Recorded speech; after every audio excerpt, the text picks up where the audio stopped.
teal swan. That name makes me singular, doesn't it? This is not the truth of any of us. You don't know it though, because I'm not like, my name is Teal, my name is Michelle, my name is Nancy, my name is Steve. Because I don't introduce myself that way, you see me as a singularity, and we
Disculpa, Gali, disculpa, pasó un inconveniente y recién me acabo de dar cuenta.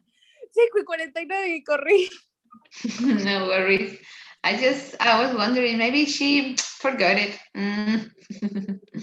Okay, so today we will talk about la lista. Let me see. Greenpeace, the article from Greenpeace, right? So I want to ask you. No worries, no worries. Here. Now. I was having like the sounds of the record. Okay, I want that you explain to me, please, what was your favorite part in the article? What part do you find really interesting? But actually, what part you may or not agree with? With the article itself, it was short, but I think the best part is that they are focusing really a lot of what the issue is, because sometimes some people want to downplay the impact of it. They are like, no, it's not that much. No, we still have till this year to make things better and whatnot. But this was very real. The problem was right there up front in the center. They even show images. They were very, very straightforward with what the issue is. They weren't like playing around or saying no, this isn't it, and they were very like also straightforward into naming the people that are behind this, like the causes, the ones that are doing this to the earth. They are not like, oh, this is just a gradual thing. No, this is happening now, and this is happening because some people do this, some people do that. This is happening, and this is not getting media attention because of this, because of that. It's very, very straightforward in that sense. Something that I would criticize about the would be maybe it should get even deeper into things. I think they focus like maybe if some people still find it hard to relate, still find it hard to state or to acknowledge that the earth is dying, and if the earth dies, we die as well. It's very hard for them to empathize or see, oh, this is a real problem. So I think that most people will find it easier to worry about the issue if the point of indigenous people and native people will be touched further. If you involve a human or even an animal in the story, maybe they will feel like a little bit more like, oh, I don't want that to happen. Like create emotion, more emotion towards the issue, because the issue, it's very important. It's very alarming, but some people still can think of that. They still think it as a very far away idea. They think the earth is never gonna run out of trees, never gonna run out of water. That these things, oh, that happens in Brazil. I'm in Peru. That's not my issue. That's never gonna happen here. Well, it's actually currently happening here as well. It's happening everywhere. So I think the only issue with the article would be like getting to more another approach, a more human or animal approach, so that people will empathize more with what is happening. We'll get a little bit more of sense of this is happening and this is happening now. What do you think that is the relationship between law and these kind of circumstances?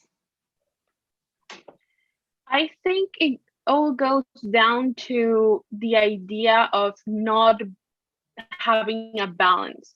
People are so, especially law people are don't figure out, or the states don't actually still have this idea of, if I protect the environment, I will hurt my economy. If I hurt my economy, I don't have money. So what do? I sacrifice the environment, because they think the environment will last forever. It's just like those are a couple of trees, they will grow back. That's a couple of animals. You can right. We're never gonna miss plants or animals. So they don't see the point in protecting them.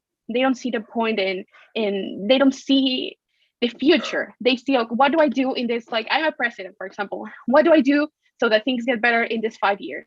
I need money. What do I do? Okay, I will sacrifice the entire environment, because that thing will make it better for people in this 5 years. But then you see that what you did these 5 years is going to affect the entire generation that is going to come next. You're creating a bigger problem by looking for solutions that are not sustainable.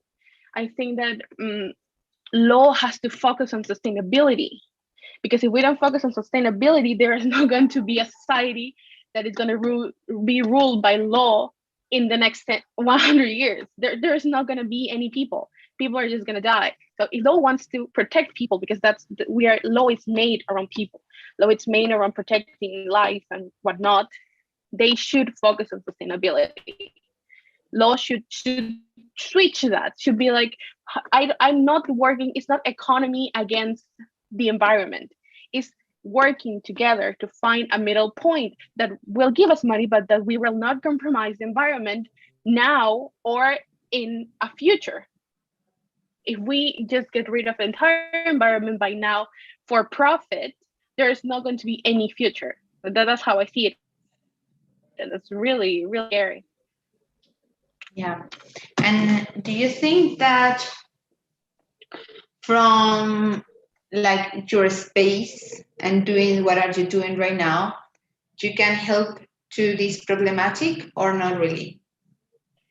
I don't think I will say that little by little make something big, but I think that things should be pushed in a greater level. Like you can say locally, and then country wise, and then maybe the entire planet. It, the if we actually want to change things, we have to move into things that are enforced like law. You can't expect people from their kindness of their heart, because it doesn't work. You ask them, okay, use less plastic, recycle, don't waste water, don't use I don't know. You can tell them that that's the good way to go, that you want to save the environment that way. But if it's not law enforced, it's not going to work. It's not going to work, or it's going to be too late. People are going to realize So the impact of their little actions too late. yeah. So if I'm catching your point, do you think that in the way that the laws start to become flexible, that is like the best for have this kind of results? Law should be more. It will be. I think it should be more flexible. They go from extreme to extreme. They go to being so rigid to be so loose, when they should start working around that gray area. It's not black or white. You need to find that middle point where you compromise some things. Yeah, you will to give something. So yeah, they need to do it. They can't just be like all about money, all about the environment. You need to get a middle point and work with that. Okay. And if you become, for the circumstances of life, the environmental ministry of your country, what do you think that will be 3 of your first decisions? First, okay, let's focus on sustainable energy. I want that.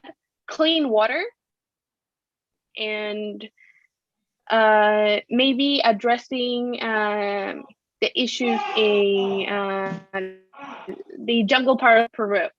Like I want to know what is going on there fully. I don't want like, oh, there's three companies when there's in fact like 100. I want to know fully. I want information, because I think information is really valuable, and people don't invest on information. I want that. I want sustainability in energy, because I think that will put us in a leading position in the world, because most people are still stuck within non-reusable energy, that it's gonna end soon. It's actually gonna end soon. And because the next water is the basic for a human form to survive, and because it's already proven that the next big war is going to be about water. So yeah, I will focus on those 3 things. Okay, what do you think that can be one possible way to implement this kind of, let's take just one because of time, the clean water. How do you like create the policy, the public policy, but also like a little step by step about how to do it? How do you imagine that can work? I will address the main causes of why water is not clean. I will focus on, especially on not like Lima, that are very highly populated, but other places like the other regions of Peru, where the illegal things that they do and the waste they create goes directly into the water and causes many sickness and whatnot. So I will address those companies first, the ones that create waste, and then I will create. I put it in my paper. I will try to implement methods so that waste that contaminates water does no longer do that. And how do I do that? Implementing methods that I already bounded to in a million of treaties. Like Peru has actually bounded to do that in treaties and hasn't done it anymore. Like it hasn't done it. And I will do that, and I will create that by like let's say the you need to buy expensive equipment and whatnot. Okay, the government can fund that, and you can make a payment, like a schedule of payments, and like so that the company can still run without a huge debt or anything, without making a lot of payments, so that people don't lose their jobs either. And then if I change the root of what causes the water to not be clean, that will be better. Like, I think that's the best thing to do. Not just like, I guess that for some people it would be like putting huge fees into these companies, being like, oh, you waste water, you pay me $1,000, for example. They're not gonna pay it. They're not gonna pay it, first because most of them are illegal, and second because they will say like, okay, what do I do? Do I pay $1,000 or do I invest into a new method that is $10,000? I would rather pay $1,000 as anything. So yeah, well, I will try to implement methods into companies and fund it with the government thing.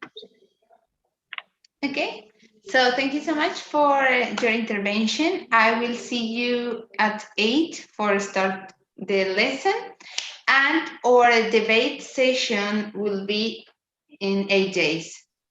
And with that, we are done. So right now I have to go for continue with the next one, and I see you at 8. Okay. Thank you so much. Survey. No worries. I will create it online when we are all together. Okay, then I don't waste time. But thank you. I know that my mind is like, woo. Thank you. Okay. Hi, Gali. Hello, how are you? I'm doing good. Okay, Maria, please. Oh, I can hear you.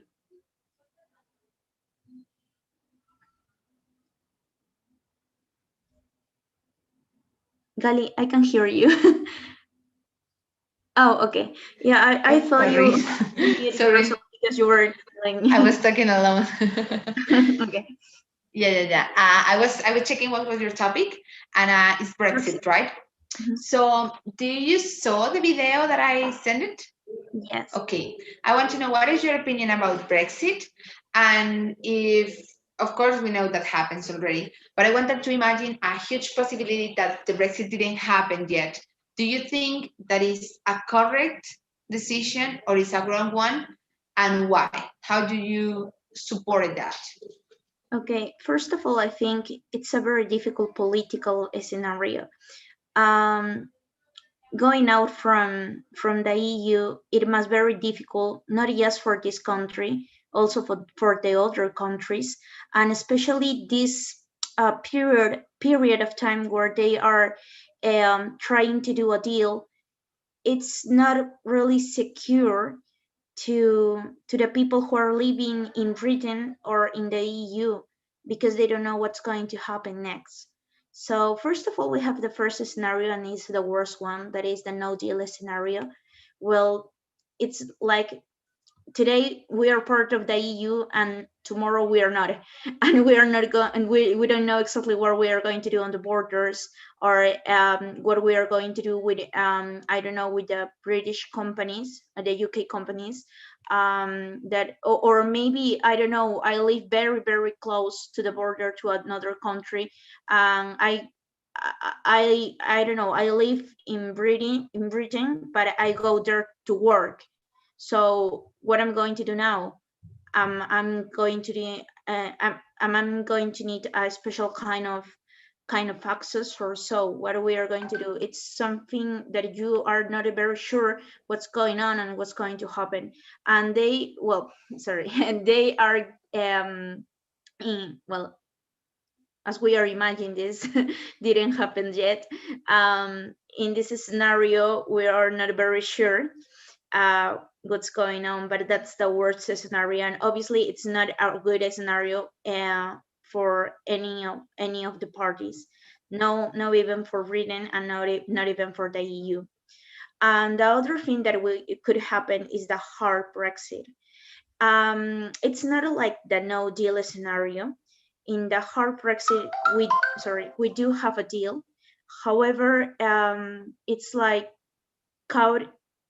cut this relationship that the Britain have and EU have, and British people, Britain in total, they are not going to be able to participate in the market that they have as the EU. And this is a really big problem, because we have a lot of companies, a lot of Britain companies that are working in the EU, and they are connected. They are not going to have this kind of special taxes that the EU has. Um, but the good point is that Britain will have completely control of them borders, and that's something that they really want to, and also they are allowed to do their special political stuff with migration. So that's something that they really wanted to. The other scenario is it's a softer Brexit. So it's it's completely opposite. It's the other side of the hard Brexit. In this scenario, they are going to have access to the market. However, they are not going to have like completely control in the immigration law. Um, this is something that Britain really want to. So I think I do believe, imagine that this didn't happen yet, that we just don't have these two scenarios at all. We do have another ones. It's like we're talking if the EU wasn't an organization and Britain wasn't a country, we could be talking about a contract. I don't know. Imagine that me and you are like um, negotiating a contract. You want something that it's going to benefit you, and I want something that it's going to benefit me. But we are also going to talk and see what's the best and what's the central point, something that we are going to agree both. So I do believe that the hard Brexit and the softer Brexit are not just the two scenarios. I do think that in spite of this time that they were like trying to do a deal, they could talk and they could find a better scenario that benefits both parties. I wanted to imagine, and as we know, that sometimes the population, when do like a votation process or election process, but we know that sometimes the people can take bad decisions because it's the way that we live. But in this kind of countries where they have a lot of access to the information, that the quality life is better, and of course that means the education is better, what do you think that is the main reason that can do that these kind of situations happens? Because as we know, all the population vote for this result. So what do you think that is the line between take a strong decision like this with a lot of consequences and don't take one with why? What is your opinion? How do you think that that population understood the consequences? Wow, that's a very interesting question. I hope that I could, I don't know, read a little more about the history of this, because Mhm. I'm pretty sure that if they want to go out from EU, it's not because of nothing. They would probably feel like the EU was not doing something good and was not benefit them to be there. So I don't know if maybe mm, mm, I'm not very sure about it. Talking about immigration, it's kind of hard because it's a very it's a topic that you need to be careful about it when you talk about it, because we know that we need to protect the immigration people that are arriving to our countries, and they also have human rights, but we also know that we need to protect our borders and see our political rules and the sovereignty of our state. So maybe, I don't know, maybe the immigration um, agreements that the EU has, it's not really good for the British people. So maybe they do it because of that. I mean, we have actually in Peru, we don't have like a complete order with the immigration about Venezuela. We have a lot of Venezuelans here. We really appreciate what they are doing in our country also. But you know, when you go to another country that is not yours, you need to follow the rules and try not try you need to respect the rules of that country as well.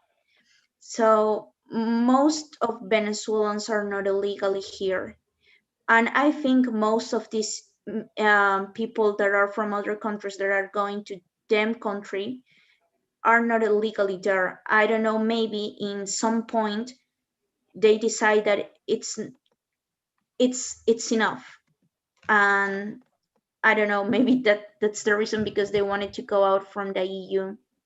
But that's just my best guess. You know, I'm not really It's okay. topic. No, me neither. Of course, that I am not an expert in this kind of aspects. But it's incredible, as I told you, it's incredible how we as a society we understand how these are working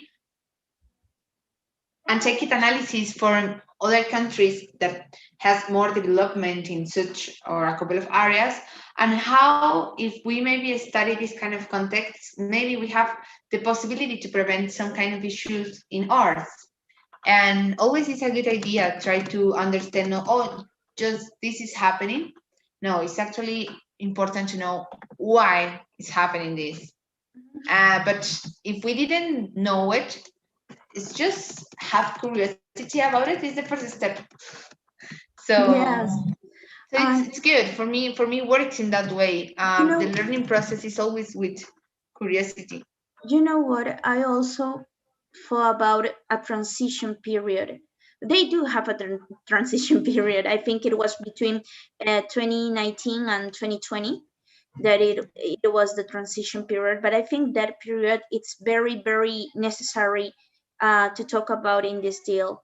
It just came to my mind this case about Hong Kong and China. I don't know if you know about this case, but it's pretty interesting. They are they Hong Kong is part of China, is from China, but they have like a different kind of administration there, and they do have their own representatives.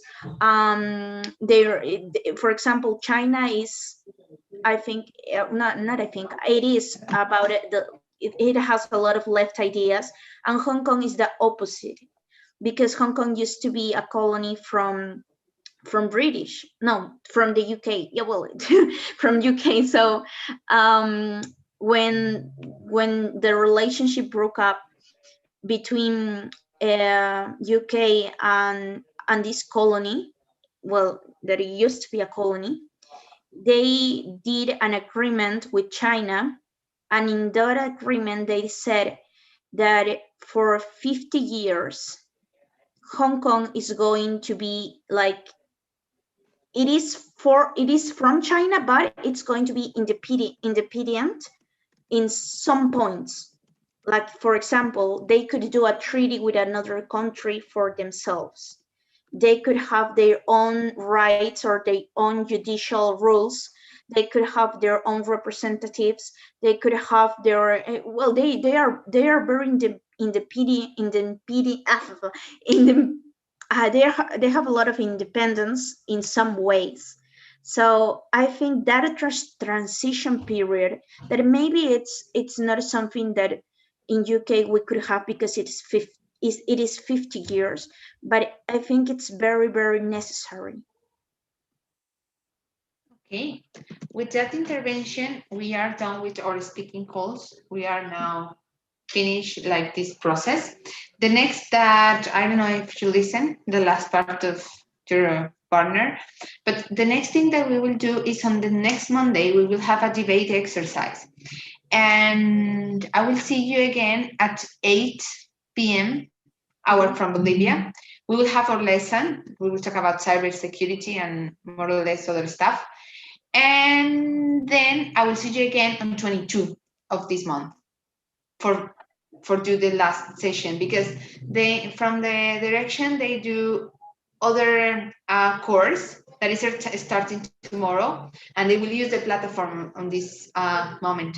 So I will see you again on Monday for make that everything works.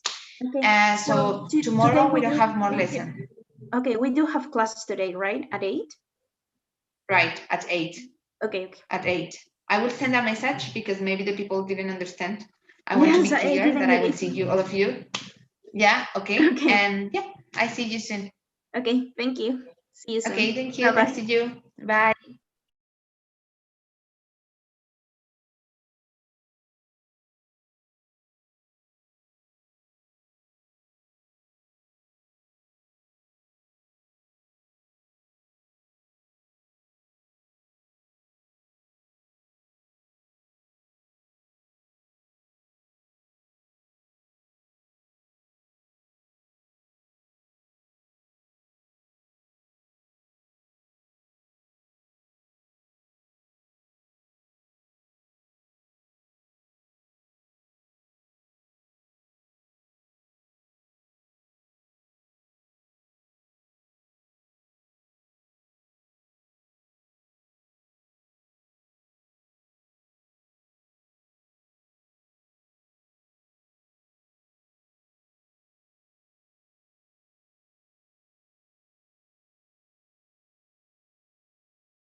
Hello, Rafael. Good night. How are you?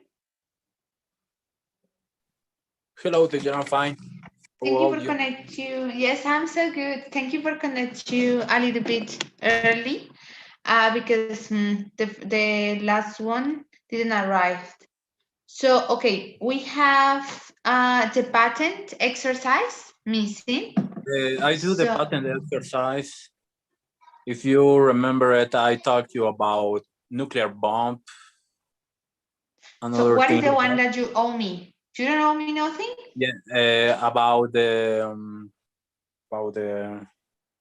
the the the text that we write and About the environmental law? about laws that are affecting our environment in our country. When you talk about Brazil, Okay, I got it. Like maybe they want the Greenpeace one because everyone have one missing, and it's really hard to check the topic in the lives on YouTube. So I just taking dates. Okay, but do you have like ready this exercise for tonight, even with my yeah, mistake? Okay, so we will do it. I want that you tell me what did you read, but did you do the speaking call about the Greenpeace article or not yet? yes, I do.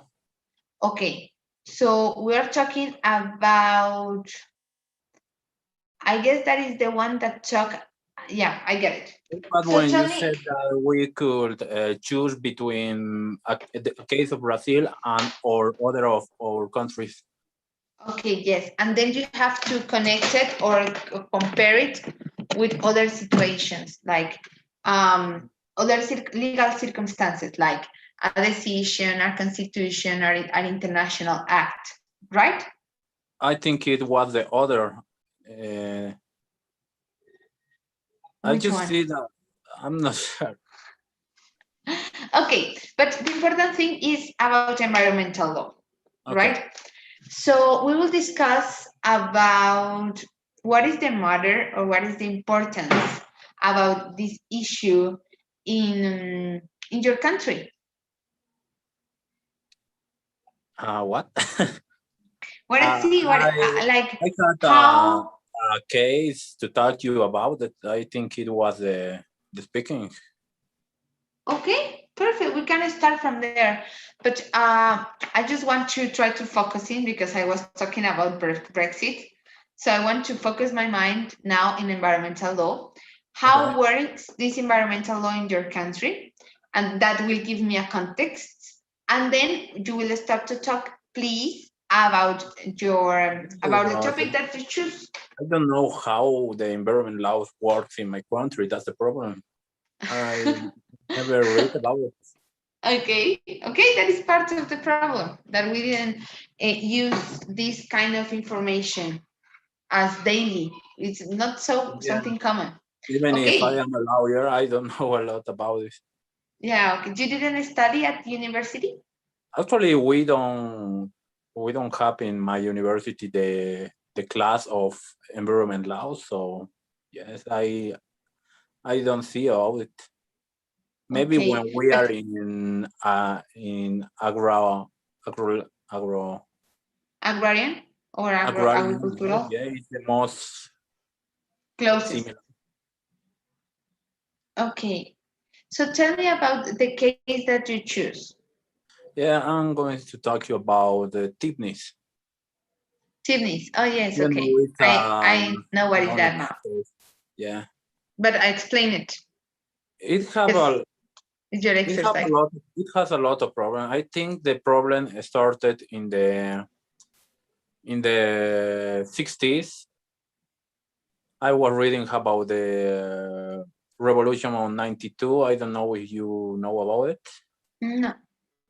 It was a it's it was a great change in the way that our state was dominated.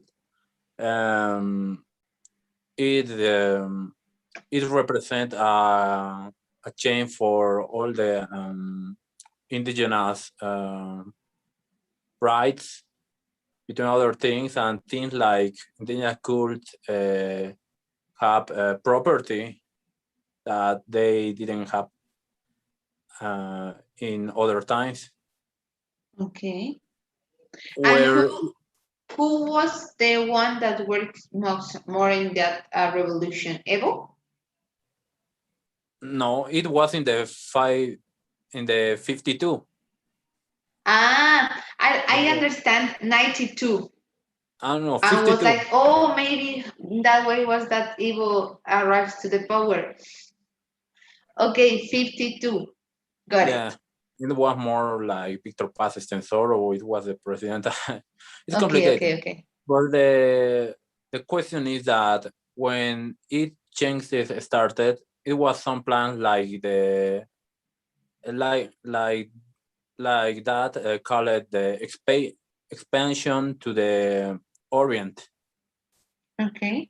When in this time and the Amazonic part of Amazonic lands of Bolivia was very unknown, yeah, unexplored, Okay. yeah. So in order to search progress to the country, the governments try to leap to push a lot of people to live there. Mhm. In this expansion, they destroyed a lot of virgin lands. They find a lot of indigenous people, and now that's a really great problem, because for the chaqueo that we have in Bolivia, I don't know if you use that term or it's just from Bolivia. I'm not sure. This is a topic that is related with coca. Chaqueo is when you fired a land. No, we are talking different. Yeah. Yes, An I know. arson. Yeah.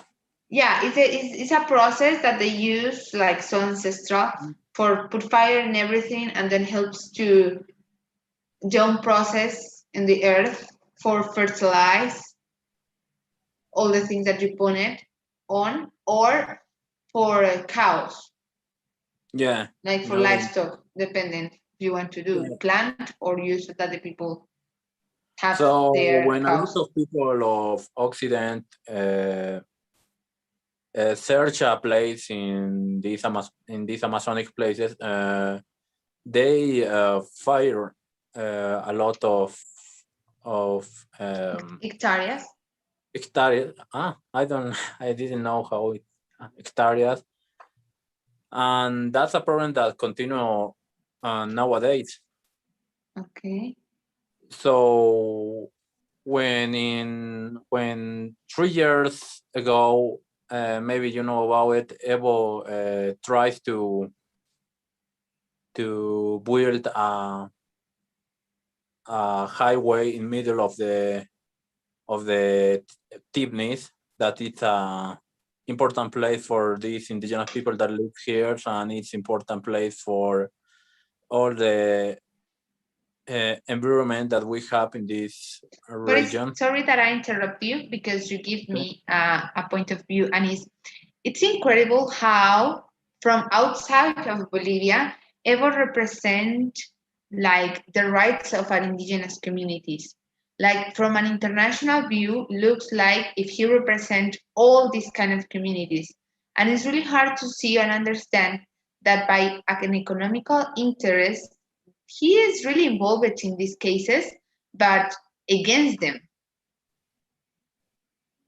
For me, it's really hard to understand, because I arrived here with the perception that he was kind of best president of all Bolivia.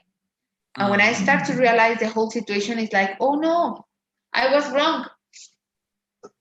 Yeah. In this case,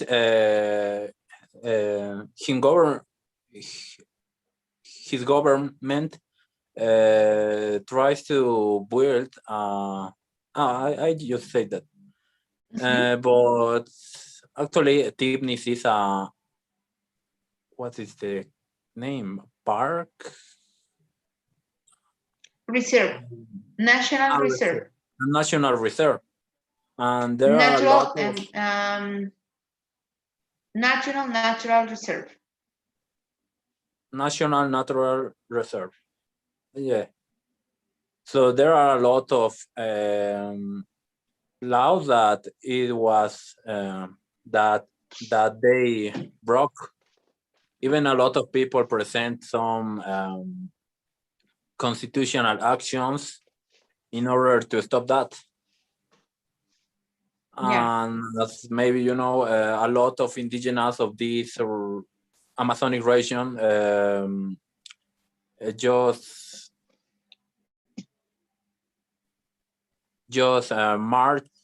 marches to the city to demonstrate that they are not interested in this construction Protests. and these profits. Protests. They protest. Profits. Yeah. Como protestas, protest. Como si la A, Yeah. quítale la A. Protest. Yeah. Okay. And they try to defend their territory. Yeah, it was a really controversial question because there are a lot of different visions about it. For example, a lot of people that live near these places are coca makers, cocaleros. Coca makers. And yeah, this is it. They plant coca leaves. Yeah. Or they work with coca plantations. Like so this. A lot of these Coca people leaves that or coca planta. Ajá. Como hojas de coca. Yeah. Hojas de coca. Or they work with coca plantations. Como con plantaciones de coca. A lot of people that worked in these places actually really want to no. A lot of people want to build this highway because for them it was a progress. Even if it affects other indigenous people, because it's very interesting. There are a lot of visions in these cases, like the I don't know how to say choque cultural. A cultural crash. A cultural crash, because some indigenous of Occident have this vision of work the lands in a lot of ideas about property of the lands and expansion. For the other places, and the other work was the ideas of the Amazonic indigenous that have this rainforest more opposite perception about life and about abundance and about everything that represents the essentials, because maybe the essential for one people is one thing, by other is other. Yeah, they see the territory more like identity, more like a big house for all the people that lives them. Yeah, that lives there. There, yeah. No, so it's okay, no worries. It could be very problematic, and as you say, it's very strange for a lot of people that when in Bolivia we talk a lot of environmental laws, even things like what's the name, projects like the Universal Declaration of Mother Earth Rights. Yeah. but there are a lot of cases when we don't protect, even if we have some laws.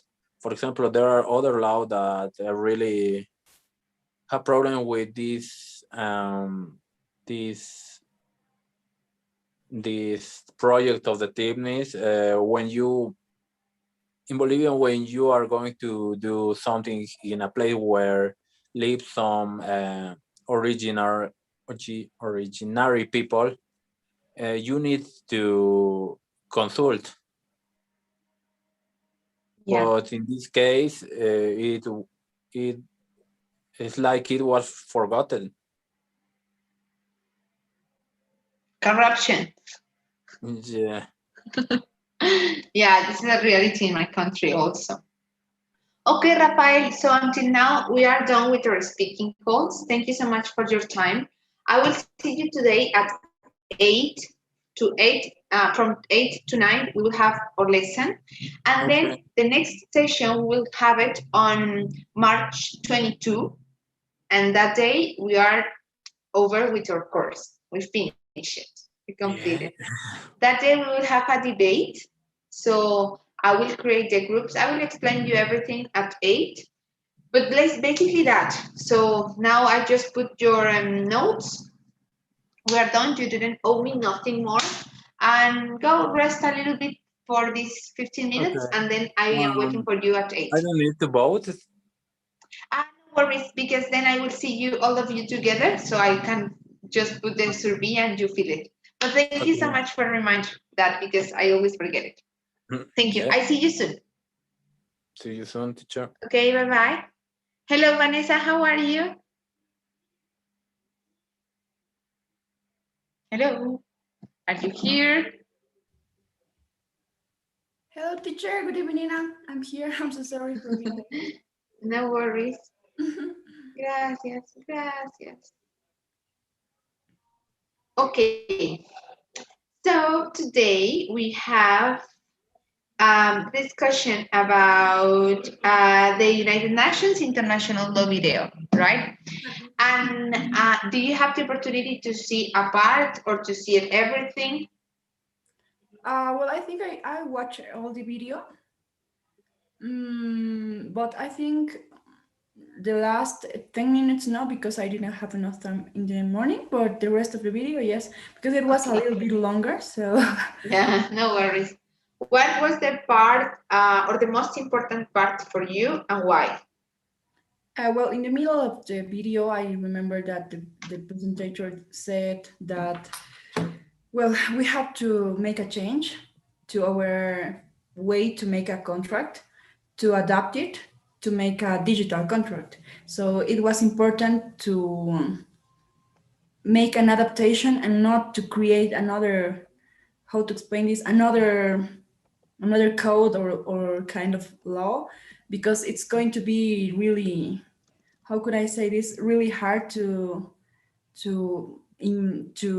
apply, I think, something like this. So he said that there are lots of things that we have to watch.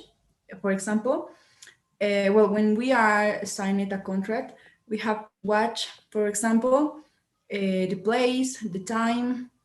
We have to place. We have to check also the acceptance and the notification of other person when I am knowing all the terms of the contract and something like this, and how we can manage this situation.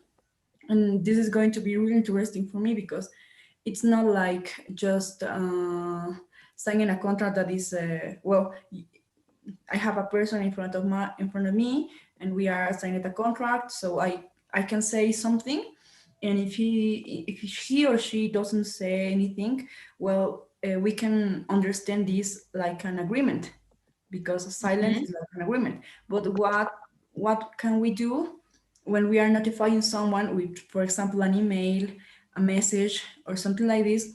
How could we suppose that that person have already accept the situation, these terms of the contract? So he said that it's really important that, well, Mark all these things because it's really important. And of course, the place, because if I am here in Bolivia and I'm signing a contract with another one who is in China, for example, so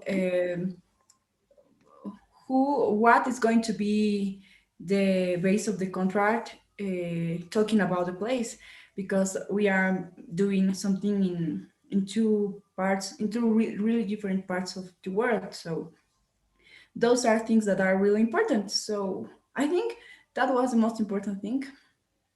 Okay. And what's important for you, like have a real connection with these kinds of issues, or maybe sometime in your past you have contact with this kind of international contracts, or maybe it's the first time that are you like listen an expert.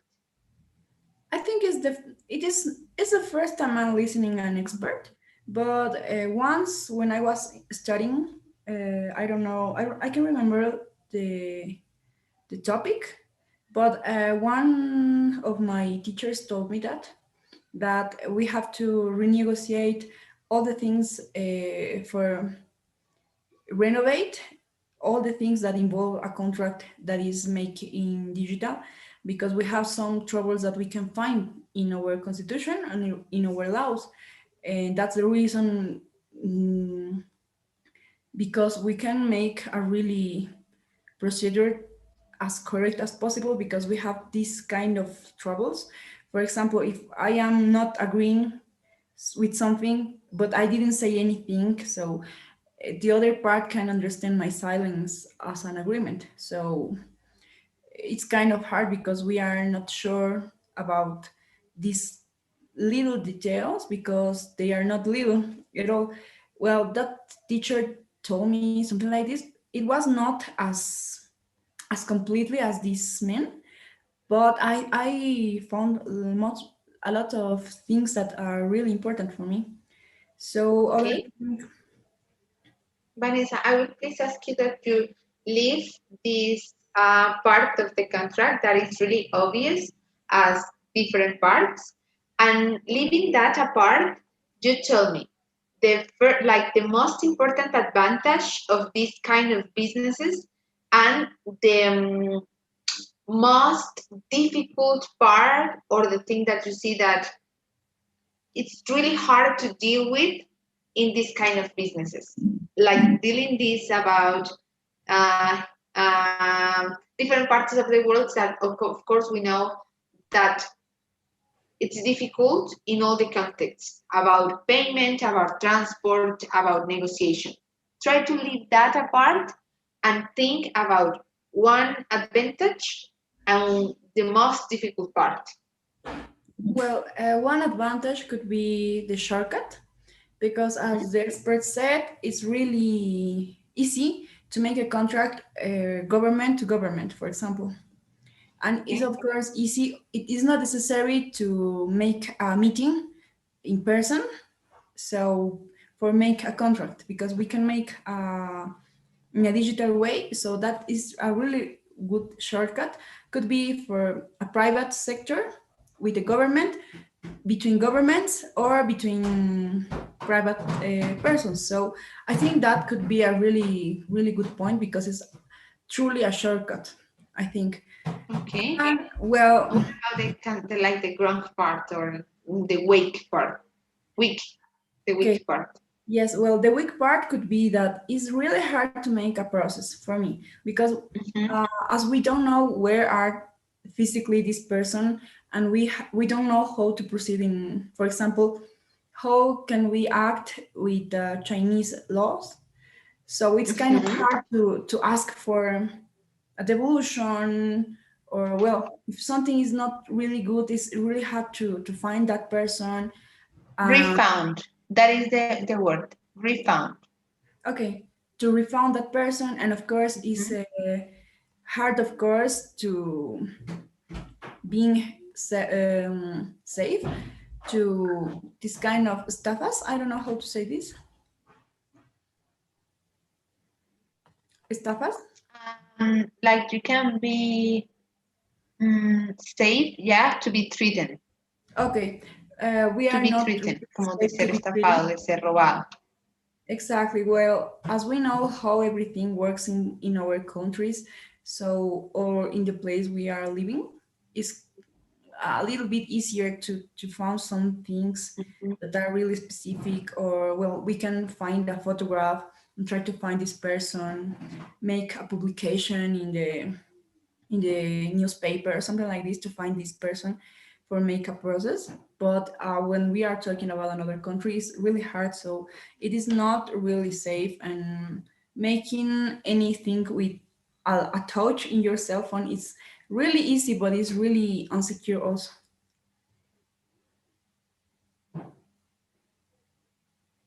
Yeah, I completely understand. Okay, and tell me, please, what do you think that is the first problem that have your country with this kind of international private sector? Where do you think that maybe happens in a bad way for your country? Well, some teachers told me during the university that Bolivia is like a black hole, talking about electronic commerce, because when something, We will talk about, keep that in your mind because we will talk about this tonight.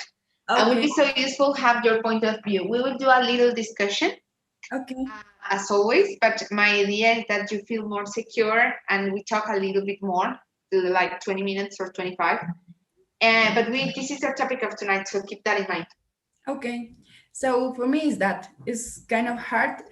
Well, that is something that my teacher told me is really hard to to keep the eye over your buying, for example, when they are sending something to you, because there is no way to follow the back. So it's kind of hard. That's what they told me. That's why also because most of enterprises who make this service of delivery, for example FedEx or something like this, they can make you so they can be sure about when are they going to give you your pack, because it's really hard. In Bolivia, it doesn't work really good, this kind of service. So it's really, really hard. And well, most of people make a message or something like this for asking, well, where is my package or something like this. And they can answer a really answer, because when something gets in South America, could be in general, is really hard to follow. So I think this could be the Difficult most part. big fail exactly here, because we have to modify some things, and of course the time, because maybe they can send something to United States in a little bit time, but here that is same distance, well, they are taking double or more. But just because we don't know how to deal with this. So I think we have to improve that in our country. Yeah, and also the international flights are really expensive. If you want Exactly. to go out or arrive to Bolivia, you have to pay a lot of money. So imagine how is the thing with packaging. It's really hard. Exactly. Exactly. And of course, it's more expensive the sending, the price of send something, that the object The in. product. Exactly. So it's kind of funny, because, well, they could be a really big market here in South America, talking about the big enterprises as China or Korea. But well, we don't have any good way to send something, and well, it's really expensive. That's why most of people don't want to. But I really believe that Bolivia has a really good economy. I feel it's so stable. Like it's incredible that the dollar didn't go up and down in a really good time, like a couple of years or more. Yes. That is a situation that with the other Latin American countries is not possible. Then the only one that you can get up, I guess, that is Uruguay, and maybe I read that Uruguay and Brazil, I guess, but because of the size, not because really the economy is strong. So when you're talking about economical things that really take influence in this kind of international private law, I see that Bolivia is really good. Could be. Well, more or less 10 years ago, we have a really big, I don't know how to say, inflation. And like you can say, like goes up or goes down. I don't have idea. We need to check it. Okay, well, this happened in Bolivia, and it was really, really rude because we can be paid Yes, per inflation. job. Yes, inflation. Yes, I was like 80% that was inflation, but it's like this is recorded. I will check because I don't want to be a meme in a couple of years. Yes. So we have lots of money, but not really, how to say this? Well, they paying with lots of money, but not really, it is not really useful because something is really, really, really expensive. And after that, after well, the Ups goes and downs, down, ups and ups and downs downs. Yes. of the economy, well, they decided to remake all the economy, all the taxes, all the prices, all the value of each cifra. I don't know how to say this. But after that, they give us a UFB. That number is Unidad de Fomento de la Vivienda. That's, well, this work for try to medir, I don't know how to say this. Analyze, and I understand the context. Yeah, Try to analyze how is the movement of the economy in your country. This yeah, happens also in Argentina. They got it. I think how to say this, ¿qué dije? The UFB. La inflación, the inflation. Yes. So Yeah. we are not depending to dollar anymore. So we depend now to UFB. So that's the situation, I think. Yeah, but for me it's like really incredible because if you work hard, you never will be against the movement of the dollar. I always remind the first time that I go out of the country, I was like doing my budget, como haciendo mi presupuesto, and I remember that I should like save this amount of money. But then by the end that I change the money, like I buy from Colombian pesos to dollar, was so less just because of the inflation. I lose a lot of money just because the time happened. In 6 months, my money start to be so less in comparison to the dollar. And I feel that this insecurity sensation, you didn't have it here in Bolivia because it's like, for me, moving a little bit that the real estate is really fucking expensive. And of course, that I didn't afford it unless I be rich. The other things, maybe things that Bolivia is one of the best countries of Latin America.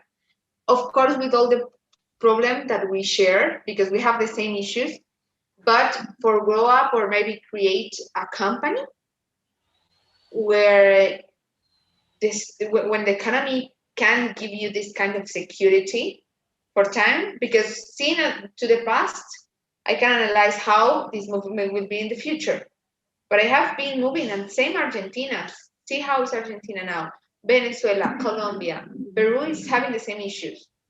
So I guess that the only closest is Uruguay, but they have like other quality of life and they are like so open. You can find like legal weed on the shops, on the pharmacy. That is I think so. awesome. So they are like in an advanced level that of course our countries never will happen. In Colombia, that we are one of the biggest producers of drugs, never they will make it legal because we are just being stupid. We can be completely rich and export illegal, but will be a debate that we will have in soon. Yes, I think. So doing this like map around and seeing how works like other levels that can give you a good life, like that your neighborhood be secure, that your family can have like a development, You have a really good universities in comparison to other regions. Of course, that in the ranking, in the worldwide ranking, no, that is the truth. You are out. But then for me, it's surprising how the people are coming here for study. I have been with a lot of Brazilian people that comes to study medicine. Yes, there are a lot of people who And come. it's like, that can tell you something. When the people start to migrate around to your country, give you a perception about what is happening about. It's really interesting. I just see, well, wow, comes to study. Well, could be something real. We have some things that are easy, but in the other hand, well, by the way, the government is not going really good. So most of people have they are scared. So we don't know what are we going to happen with us. So well, I hope that people here in Bolivia they don't be afraid to fight for democracy and for justice. So I hope things could be more equality in the future. Could we? Okay, thank you so much for your speaking Vale. call. So now we are done. We will start with our lesson. I just drop a message because I am waiting for people, but I don't know what is happening. So we will start right now with our session. Hopefully they can see it because this will be recorded. Sorry for this plan changing, but it was an order. Today we will have our last session, like a class session. Then on March 22, we will have our final exam that will be a debate. And I will send you like all the dynamic by WhatsApp. Today I will finish with some speaking calls that the people owe me. And after that, I will be done with everything. The topic that we will discuss about is so important for our different realities. So first, in the first 20 minutes, hopefully, I want that we can discuss about the connection between technology, but also like internet, cyber, networks, and how this is connected with law. So first I want to listen at you, then we will start to discuss it in our slides. And after that, we are completely done with the course, like formally. And by this activity, my idea is do it.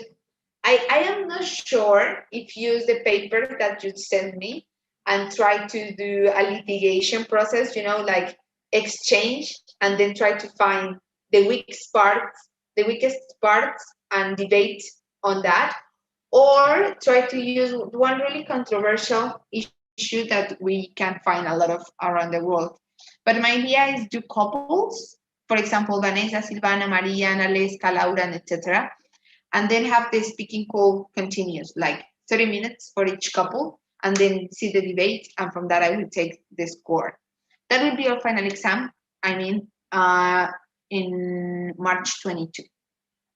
But I am thinking about the dynamic, how will be words, and how can words better also, and I will drop you a message. So I have a week, I can think, and I will let you know with time, then you can organize your schedules. So, okay, before I start, I want to listen. What is the connection between law and between all these internet world? Stuart, what do you think that we need to keep in our minds before start the lesson? Gali, I think the sorry, first of all, the question was open to everyone, right? Yeah, Or yes, you it's were open. asking someone especially? No. We are Oh, I didn't hear that. Sorry. No, we are Okay. talking in group. Okay, first of all, I think the connection is very important. I think this principle that is in Latin, it says, ubi societas sibi ius. That means whatever there is society, there is law. And I'm pretty sure that there is society in the digital world. So I've been looking at a case and the right to be forgotten that has been developed in the EU, and it's very interesting. As you know, when you post a photo or a video in internet, everything is there, and you need to also talk about your personal information there and the good name of the right to have your good name and that. So I think the connection to law and the digital stuff, it's very important. Okay, Sally, tell me. can I talk? Yeah, can you, of course. I agree with what Maria says, but I think it's more centered in the nature of law. Law itself is born from the interaction between people, from what they go through, like exchanging things, buying things. That's the core of law. Where there is people and where there is actions, where there is interactions between people, there is law. Law is there. Law is born in that sense. And now technology is impacting in those interactions more than ever before. People even like from, I don't know, exchanging businesses online or meeting your partner online, the world is moving in a more technological way.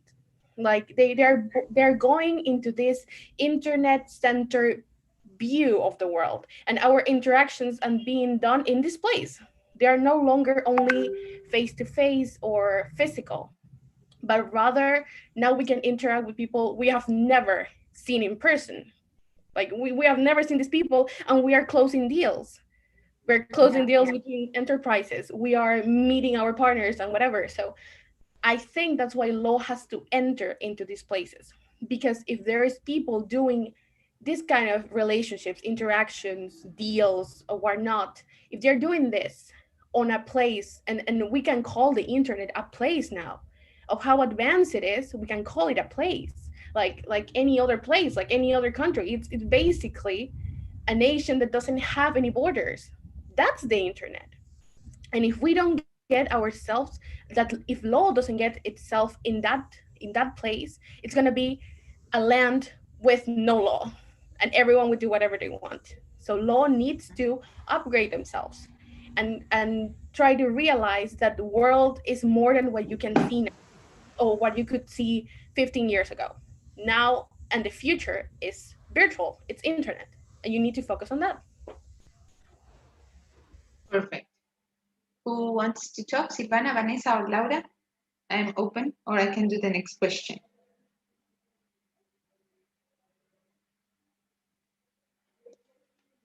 Okay, so now that we have like these opinions, what about the risk? What do you think that is the most important risks or difficult situations that we can create in this internet world, and how this can affect us, not just as a society? It's like how the lawyers can be involved in these risky situations, but also how maybe we can find job from these kind of issues.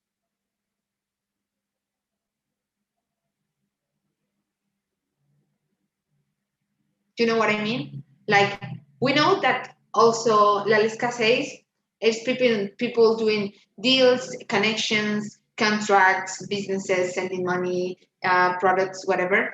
But it's also, we know that a lot of people are working really hard online, as we know that exists a huge structure by Google, Gmail, Facebook, and all these apps that is working, and now it's getting in the marks and trademarks and invest and all this economic world is other, like the dark side is people that is really, really working into bad stuff. So we understand that being a lawyer, we have there a lot of job. But I want to listen, what do you think that these kind of risks, like I will tell you mine, that is the easiest, because that happens always, then you need to take in the most advanced ones. It's like cybercrime. You know how the people is going into the bank accounts, taking the money out, and then the bank needs to be responsible just because of the insurance. It's people that all fucking days are working for trying to find your code and your ID online, or ask for your information, and then have the capability to answer the security questions and go on. Okay, perfect. So this is one part that is really difficult. What about Vanessa, Silvana, and Laura? I guess that it's going to other room. What do you think? What other part we need to analyze when we're talking about risks in this internet world?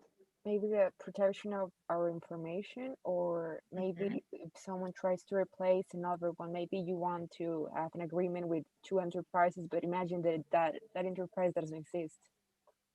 It's just an invention to do a fraud.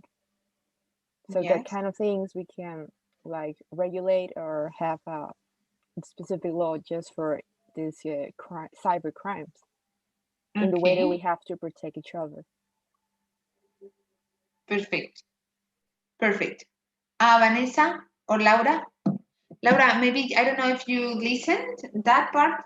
Okay, I want to have your opinion, Vanessa, and then we start the lesson because I guess that other people is not here and didn't will come. Well, for me, a really big risk could be the fraud, because, well, we sometimes are making deals with really big amounts of money. So it's kind of hard to find where are going our money when we are make a trade, and of course make or try to find the guilty in this case, or make a really good process for say something like that. So I think it's kind of hard, and well, it's really risky. I think this could be a really good bad thing, so we have to take a lot of care in these cases. Okay, thank you so much. For Karen Daisy that just arrived, we are talking, just for have a context, about the relationship between internet or networking or whatever technology and cyber technology that we are having now and law. And basically the last question was about the risks that we are having in this digital world, but how this can be a source of work for lawyers, and why we need to study and why we need to understand these different realities, that we maybe the subject that comes close to this kind of aspects was commerce law because of e-commerce, that we talked about this before, but it's not actually a subject and should be. In the course, we will discuss it right now, so please let me know if are you seeing my screen.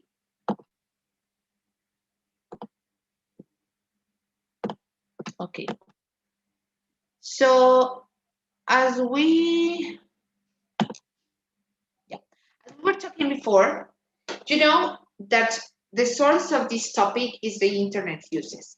How we are using the internet in about all our life. I just cannot remember the last day that I was without phone.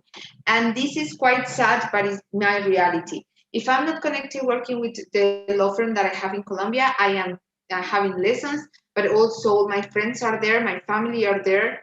Of course, that I'm having other friends around, but my family is there, and the only way that I can know what happens with them is by my phone. But also, if I need to create a document, I have to do it by technology, by computer and access to internet. If I need to do a transaction, I have to do it online. If I need to book flights or book buses or book a hotel, everything that I need to have in my daily life, unless to eat, go to the bathroom, take a shower, and the other essentials, is connected with internet. I am having days like, because I am so blind and I need to rest my eyes, that I am like conscious going apart, and then I start to feel quite anxious because for my way of living, these have to be close to me, and I have two phones. Imagine I have one of the office and my personal one. So that can give you an idea. When I'm resting about my personal relationships, I'm having connection with words. So this is our reality. That is happening right now, and I want to create and believe that I'm not the only addict to these situations, and I'm working on it, but it's really hard to have like schedules for use these kind of devices. It's so difficult. I'm having anxious. I accept the problem. That is the first step. So more or less, 3.6 billion people are online or are using internet every day. Now it's so important that even the public policies around the world in some governments, they are trying to deal with the connection issues. They are trying to connect in the regions that are so apart from the huge cities, and they are seeing this like one base of the governance, how they can make that other rights connected to this one can arrive to this kind of societies, like education or a consulting, or some doctors can do, or maybe some donations from a couple of organizations, right? So all the internet is a language that we share. Even if we are here, another girl is in Hong Kong, they know how to use Google or whatever searcher that they need for find information. But when we talk about internet, the most of us knows how this works, but from the customer service, about a customer experience. But the language and about the codes that this kind of tools or this kind of devices are building are really created by people that the entire lives are working on it. And for us, it's an incomprehensibly vocabulary. We cannot understand how, even to study really hard, how the codes are working and how you can read some situations. Because, well, I don't know, if you see some I don't know, Hollywood movie, you will see that the codes are something like 1110, and the people that do these programmation issues, I don't know if you saw the movie from Facebook. The people that developed this was like informatic engineers, and they worked really hard and they get drunk just for try to do competitions. This competition exists. One of my closest friends in Colombia is working for Google, and they do these competitions around the world. As we, for example, have mood court competitions, they have this at a university, and then the huge companies around the world go and see who has talents, and they make like an internship proposal, then take it, and after that, if they like it, they will start to pay you a lot of money. My friend now is living in London, single. So this is a language that, of course, we didn't understand, but the consequences can give us job, can give us work, can give us money, and we need to realize how we can work on this. All the networking protocols that are running on internet or online in social media platforms, but also on Google or internet, um, basically tie us together, okay? All the information, or the 80% of the information that you will find in these slides, it's taken by the 5 laws of the cybersecurity that is online, and then you can find more information about it. By the end of this lesson, I will give you a thesis work. I will send the link by WhatsApp about a really interesting topic that can open your mind and that can give you some skills from the academic world about how to manage these kind of issues. And they say it basically in this kind of rules, for give us some perspective, is the rules of this cyber security is basically these ones. If there is a vulnerability, it will be exploited. Of course, that sometimes we saw in an innocent way, we maybe publish where we are, how we are, where we are eating, etc. But then we didn't figure out that all our devices basically have our life. And every time that you are going or you are checking something without your intention, you are accepting cookies or you are accepting some kind of contracts that are unilateral, and you cannot debate about all the clauses. You just accept it and you go in, but you go in like so blind and in a blurry way that you will never understand. And this kind of vulnerability will take advantage, maybe not in the next week, maybe in the next 2 years, when all the information that they are taking of you works.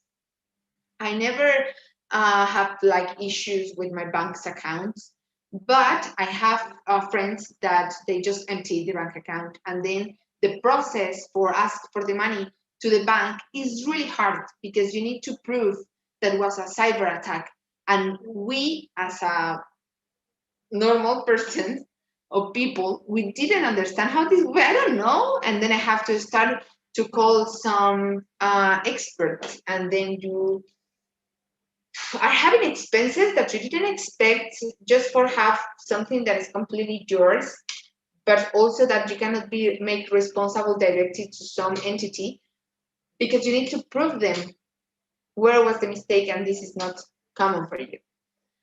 So here we are going with this to the second rules, and it's hackers always find a way to get around the laws and framework that govern a computer system. And everything is vulnerable: banks, insurance, entities, universities, and basically all that we know. Here is a principle that now is so clear for us, and I can tell you from the way that I manage my own business. And it's for so long, like for 2 years, we didn't want to invest in a website or something because we have our office and was expensive have it. You know, like we are paying rent, we are paying public services, we are paying for a secretary. And for us, having a website was like stupid because we were having our clients by reference or by publicity by in the normal ways, you know, like newspaper and paying for a little part of publicity because we were beginners, and I told you that history. But always we have one of my coworkers that say we need website, etc. And I was like, I was quite, but our clients didn't come from there, etc. But then with time and experience and all the things that happens in my life, I realized how these social media marketing are working and how you are selling your image in whatever that you are doing. And if you are not posting in your social media or in your websites, what are you doing for a professional world? It's really difficult that your community understand what are you doing and that they can create a connection about you and law, right? Because you are not giving them that information frequently. They know that you are a lawyer, but you didn't like have they are not clear about what kind of lawyer you are because maybe you are not posting the things that you want or the things that you should. That happens. And it's a quite hard line to understand what I should publish and what things don't. But one time that we are online, we figure out how our clients change and how our corporative image change. Because it's important that people know what can you do for them, what can you do in a situation. And we work as a community. So we're having lawyers for each issue. So the people, for example, the people know that I always work with a criminal law, and when they need a family lawyer, they say, no, Gali is connected with this. No, we should book or try to find another one. But they didn't realize that I am working, that we're working in a group. So it's really hard to understand it. And here we start with data security law. That was the topic. Oh no. That Silvana proposed or told us, okay? In this case, we have the example of the US, of course. They're having like some rules, but not also on a strong law that talk about data security law. They do like guidelines for how the companies should manage this and how the companies or organization should to create the protection for the data and establish some policies for create quite a wall for don't allow that they use this data for other stuff that is maybe against the law, or just that helps to other companies, or that helps a system to continue working in a way. So they create a legislation that talks just about the types of sensitive data, how they are found, how they can be safe and safeguarded and protected by, and what are the consequences about fail in one of these steps, okay? And they have this, that is the Federal Trade Commission, that in Spanish I put it there, and they may investigate these deceptive acts, including when a website does follow all the privacy policies, when all the cookies are around and you don't have any options about negotiate. That happens in some websites, that you don't want to allow them, and then you cannot get the information that is there. And that is against your rights, because you should decide about what you want to do with your personal information. But just they in a unilateral way, they decide that you don't want to go to the website, and that's it. So this commission provides all the recommendations and all the opinions and consultants about the security guidelines that all the organizations should follow. As I told you, this is the case of US. In my city, the most similar is maybe the prosecutors in some crimes that are really related with cybersecurity. After that, we don't have any protection. Maybe the commerce camera have some tools or skills for make facilities for the investors, but not so much about that. And they have a system that works, but it's not the strongest one. The banks, that is the most powerful base of economy in my country, they are being robbed by cyber attacks in my country, like so frequently.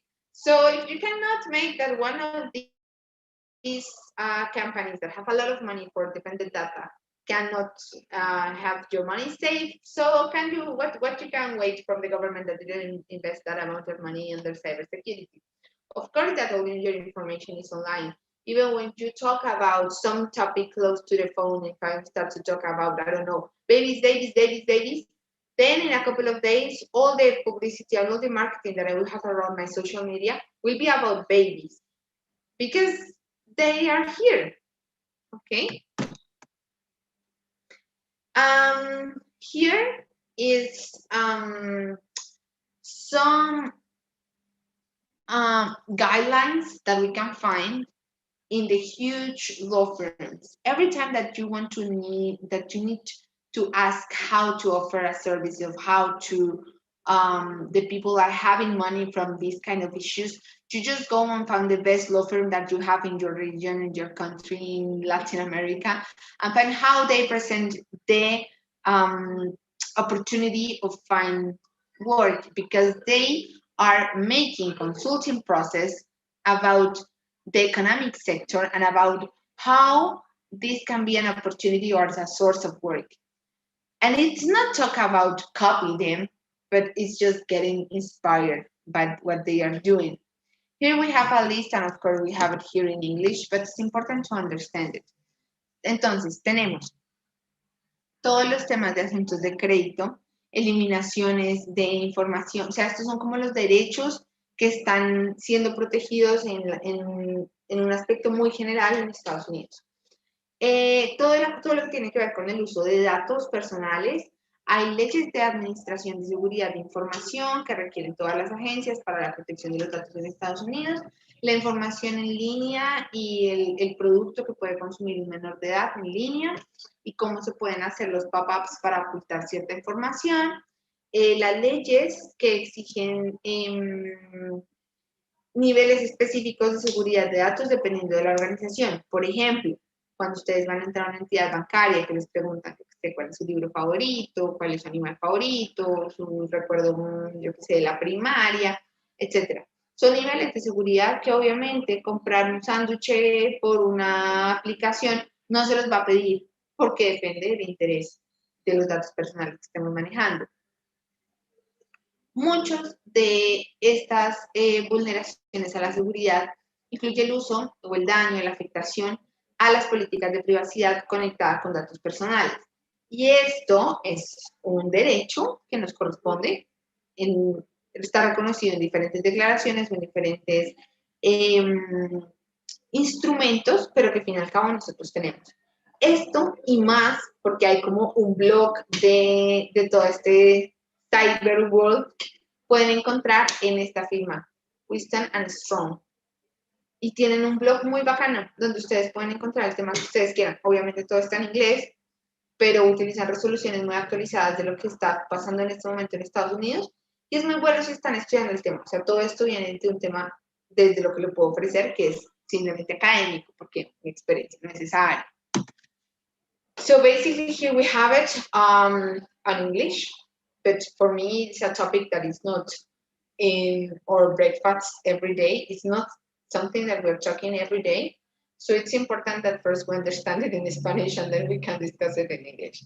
So we have like all the first credit reporting, federal information about security management, all the children's online information and protection about their data and the information that they're having, like all the states' laws and how they use, because they're just a federalism country, how from each state they are having some guidelines for respect the rights of some organizations or people or businesses, and how they create the step-by-step about a process of guidelines to create a strong protection of the data.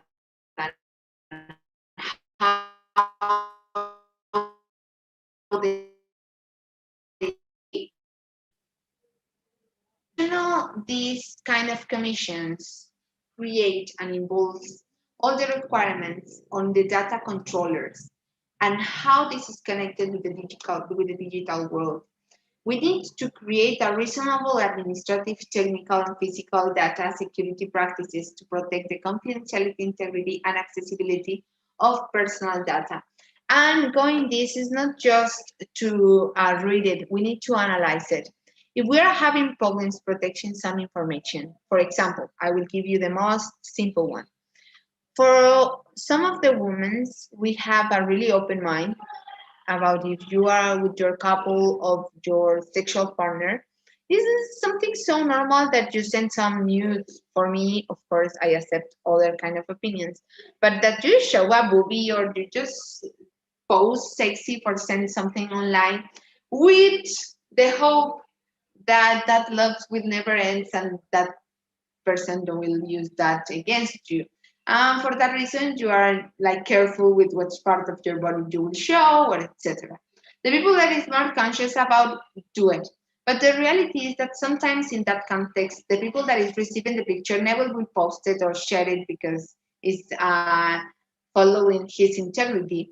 But if you are not having your strong data protection and all the cookies and all your devices, you should, being a lawyer, I'm not talking about a normal one, I'm just being a lawyer that you know how this world works and how the people use that information against you, and you didn't do it, having all the preparation to deal with these kind of crimes. Imagine when someone normal or someone that just do other things with their life, so they can have access to all that information, and you always believe that just a hassle, the one that you choose, you know?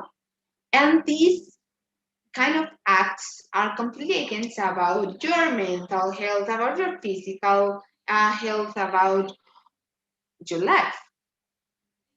So it's really nice to see how some experts of US analyze these kind of issues as the base of the actual society that we get and that we have.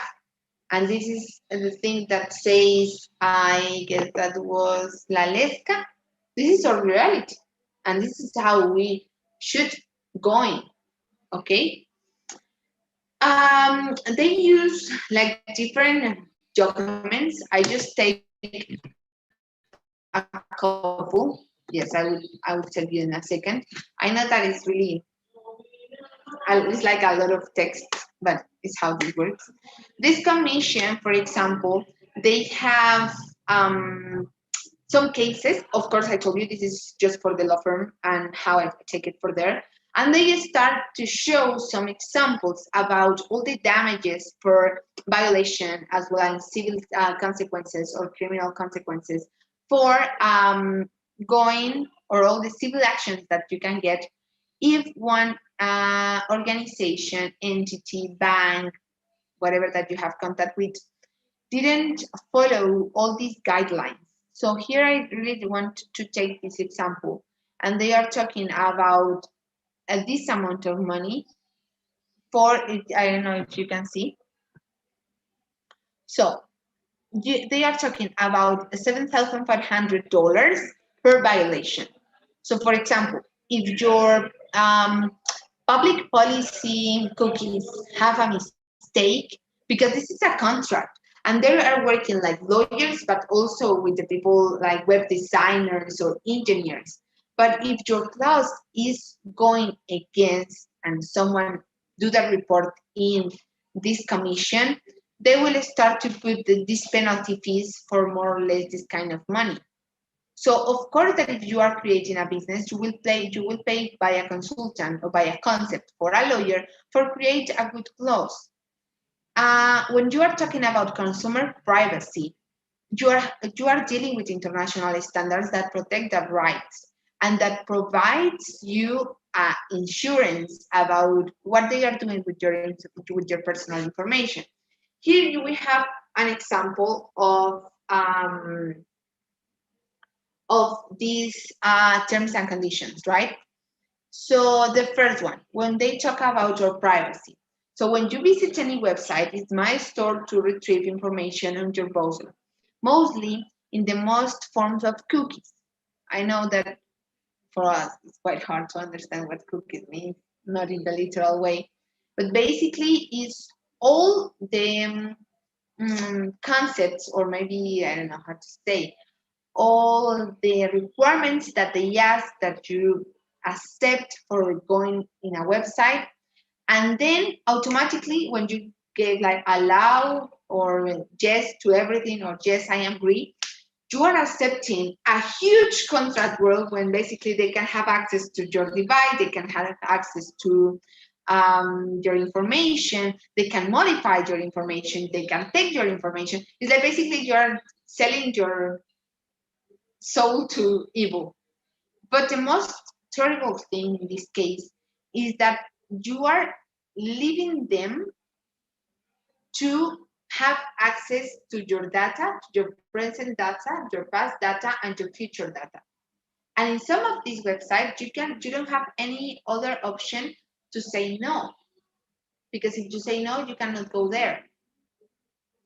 So this information might be about you, your preference or your device, and it's mostly used to make the site. This is one real, I take it from other law firm. I'm not talking about I don't know, an e-commerce or Amazon. I am talking a law firm.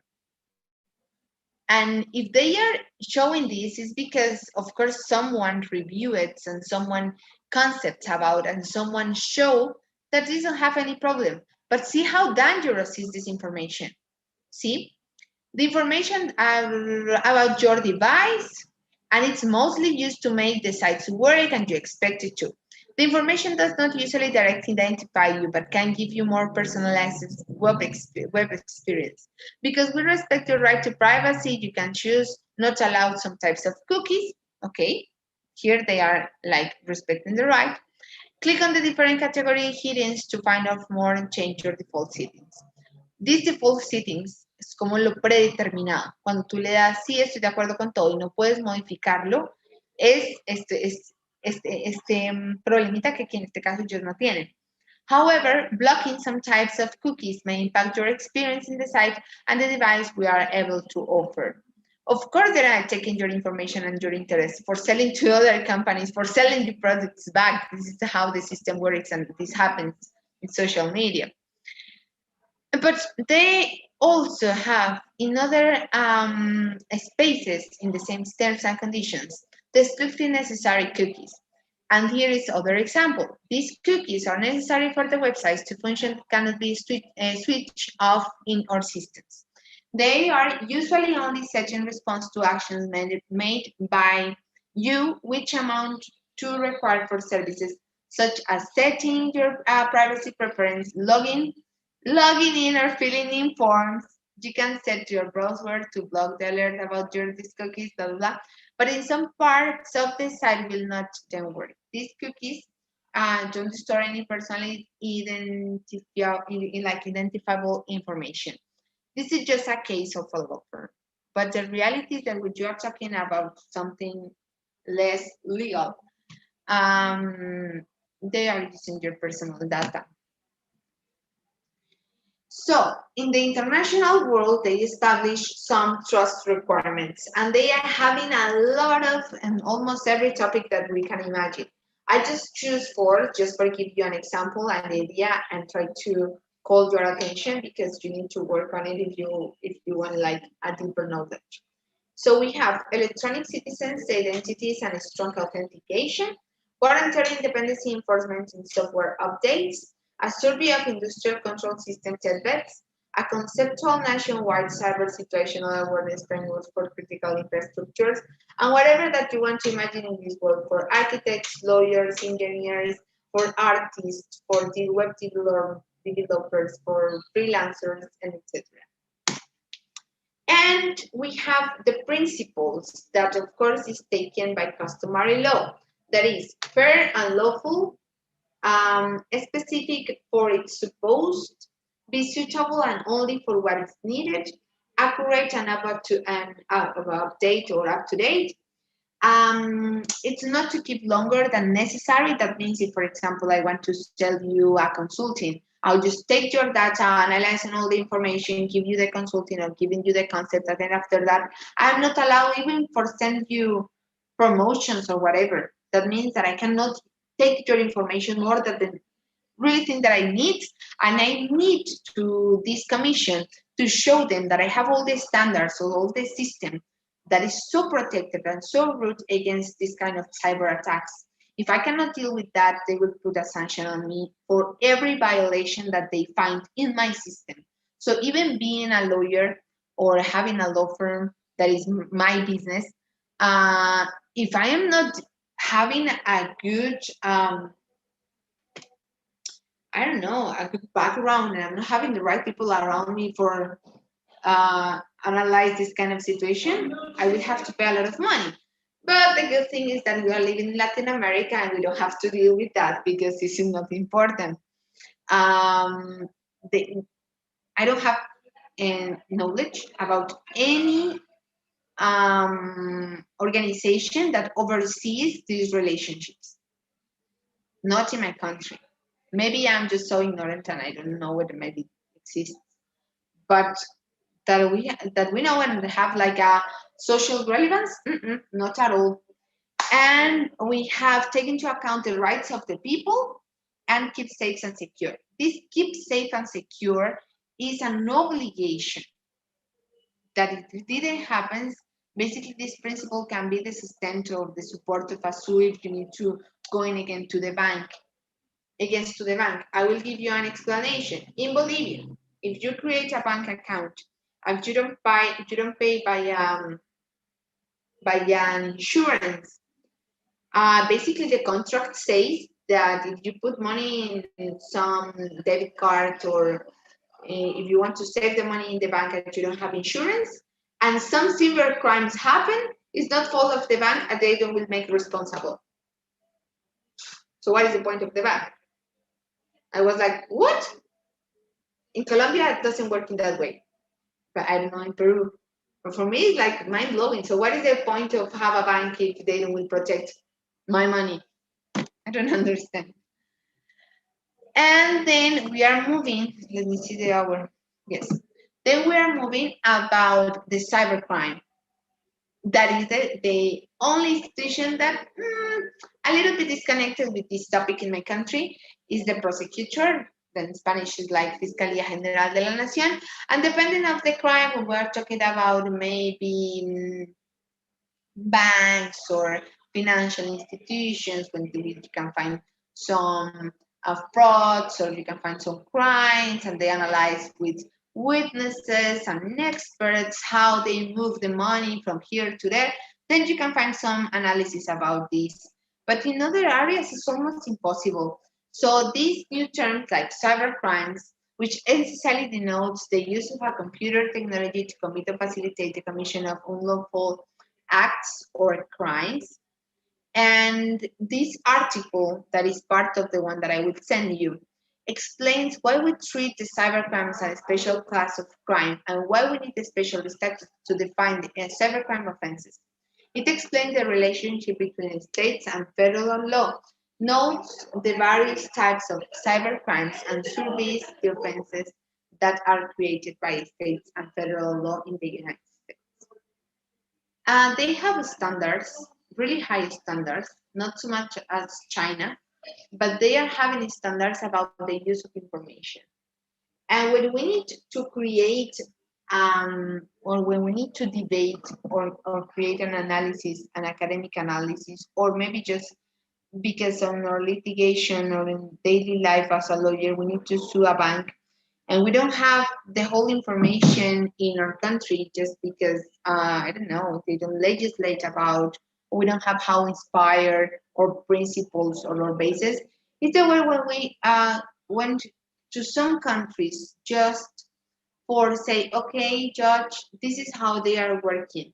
We need to create a system. And if we didn't have the law, well, we create the law, you can just protect the rights of my client because that is happening in other parts of the world just by a conventional stuff.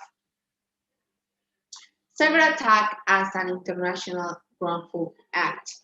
The thesis that I want to send it to you that is really amazing because it's really complex and complete talks about how the International Court of Justice is dealing with these cases of cyber attacks or cybercrime, and how even with the whole structure that they are having with researchers and experts and professionals around the world, they cannot deal with these cases until the year of the thesis. That is the conclusion. But the idea is that you check all the sources that are really complete. I will show you because I'm sharing the screen. But basically is this one of the conclusions. It's like the possibility that the International Court of Justice admits the situation of this nature within its competence. The court, despite having the tools and the expertise necessary to understand complex situations and determine responsibility or not for a state for considering a cyber attack as an internationally wrongful act. It lacks the necessary efficiency and doesn't have compulsory jurisdiction. So, even for something that is so international, the biggest and strongest court in the world can have competence, expertise, and can give a solution in this kind of huge cyber attacks, in this case from one country to other country. So if this huge court cannot deal with that, how we can imagine or how we can connect with the cases that we have in our own city or in our neighborhood or against the bank? It's really hard to have the skills to solve one of these issues. So you are seeing my screen right now? Oh no.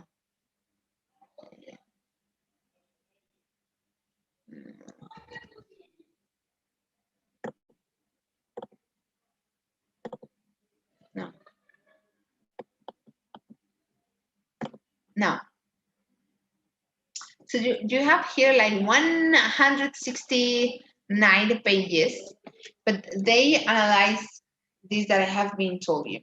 But when you went down to the final pages and you find like all the information that creates or that inspire this thesis, you will find all the documents having from United Nations, all the resolutions from all the committees, our commissions, all the declarations, reports, resolutions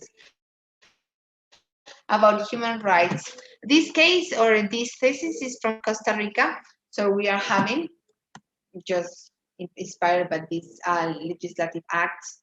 But then you will find like a lot of electronic documents and other cases from Europe and from other parts of the world that inspire you how like the laws check is like Harvard. If you really are interested in this topic, or you want to be one of the first or one of the people that is really related with this topic, you will have a lot of information that is really organized in this document. For that reason, I will put with you here. You have all the committees and all the commissions, but by the end, you have a lot of cases, right? International cyber incidents, legal consideration, comparative cyber defense, center of excellence, and etc., etc., etc. You have a lot of organizations that are really working on here. You have books, you have articles, and you have like journalism articles and jurisprudence. You have all the sentences and opinions from the International Court of Justice. It's just so complete. You have all the arbitration decisions or all the arbitrament decisions, and how this is connected with human rights, how they are following some guidelines, but actually it's not working. I will send to you this link tonight, and I guess that the presentation also. And with this,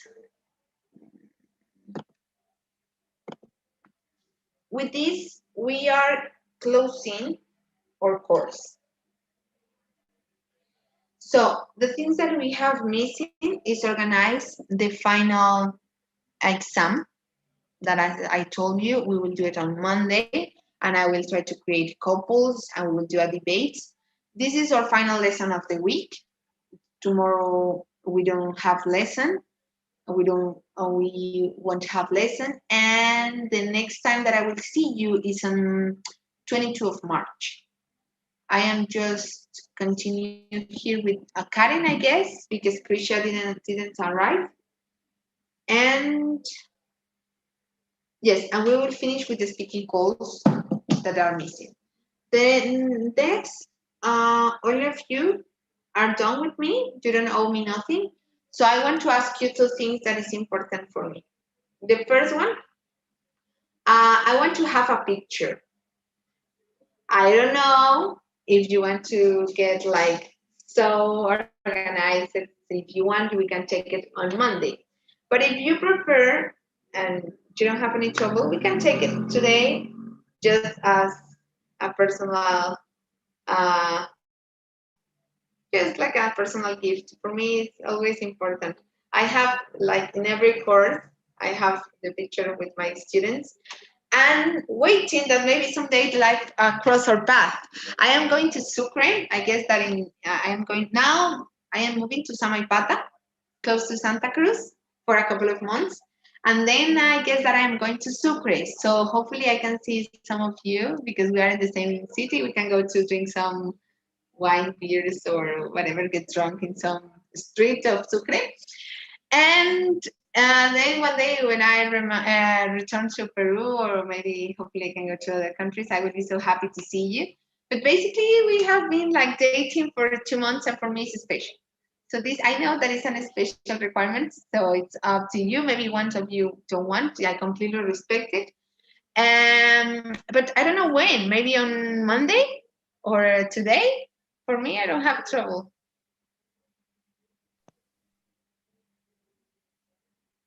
I don't have your. Okay, sorry. Today is okay for me. I was saying I would rather it to be on Monday, but if everyone wants to do it now, I don't have problems with it. I What rather say? when it's possible, but if it's not, today is okay also. Ah, okay, okay. What says? Who wants to come more glamorous? Maybe I can put some lipstick. Yeah, for me, it's always important. Okay, so we will leave it for Monday, and I don't know how because my idea was like have different schedules. But I want to take one just in case that I cannot connect all of you again, like or reserve picture. But if we can take other one more beautiful, we will use that. Okay. So I will connect my WhatsApp web, and then I will take just a screenshot and I will send it. And it's so sad that some of the girls not here. So I would like to take other one Monday just for that reason. But it's okay. So, Daisy, prende por allá una luz para que se vea, no se vea así todo oscurote. Prende, chicas, posen, posen. Todas ahí. Hagan un cambio de look. Y bueno, espero la vida nos vuelva a encontrar en algún lugar, cualquier cosa que necesiten, que podamos charlar, hacer algunas publicaciones. Yo tengo un blog dentro de la firma de abogados, si alguno quisiera algún día escribir. Tenemos asociados en México, en Guatemala, que nos podrían como ayudar a hacer, porque a veces en nuestro país, como hacer publicaciones en revistas, hacer publicaciones en revistas indexadas es un poco complejo.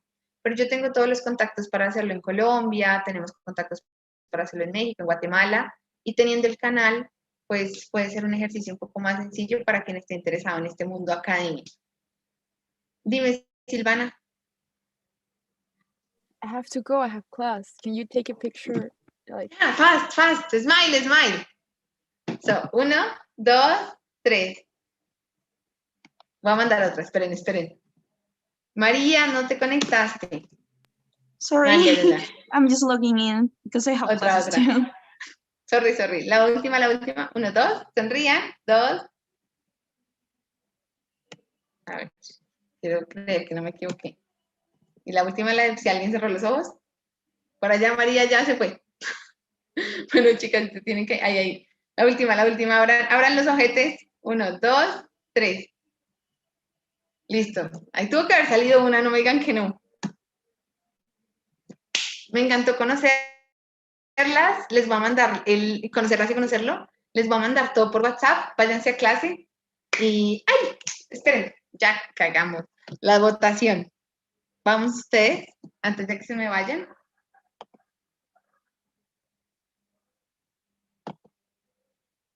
Listo. Y le voy a decir a las chicas. Listo, ya. ¿Quiénes ya lo llenaron? Se pueden ir. Me quedo con Karen. Adiós, que estén bien. Adiós, buenas noches, Igual gracias. ustedes. Chao. ¿Quién se fue? Silvana se fue. Ah, ok, ahora sí le entiendo. Fue que adelantamos la speaking code. Yo estaba a las 7:30. Sí, a las 7:30, pero tenía Crisia a las 9. Ajá. ¿Verdad? Ah, bueno, 9:30. es que primero estaba a las 7:45. Bueno, de aquí, bueno, a las 9:45, luego a las 7:30. Ah, bueno, súper. Sí, pero Ujú, como Crisia no vino a clase, pues de una vez ujú, sigo derecho y acabamos contigo. claro. Se me fue la turbe. Te puedes conectar. Un segundito. Ujú. Te agradecería mucho. Si me desconecto. Pues, mierda. Bueno, ya fue. Tranqui. No. Le estaba diciendo a Silvana, como Ah, tanto ok. Silvana y Gabriela, como Ok. que si podían entrar y conectarla. Bueno, Ujú.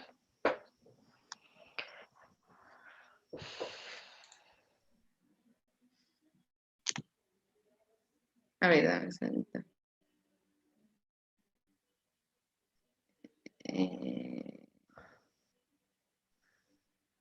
Enviar un screenshot. Dame un segundo. Ujú.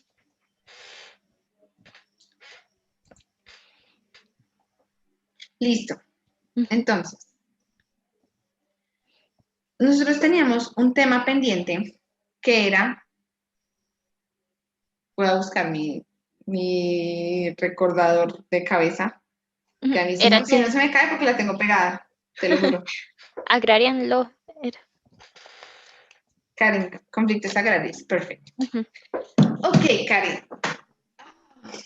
We will talk about like all the agrarian conflicts or agricultural troubles that we're having in our country just by international, but private interests, and how this is affecting our legal systems.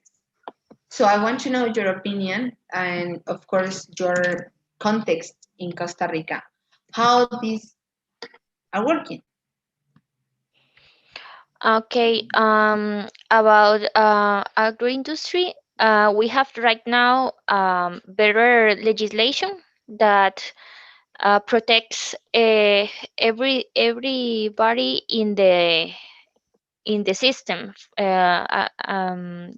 Farmers, banana workers, and coffee workers, and industrial owners, and everything. But in the 80s, 70s, 60s, were not in that way. Actually, the most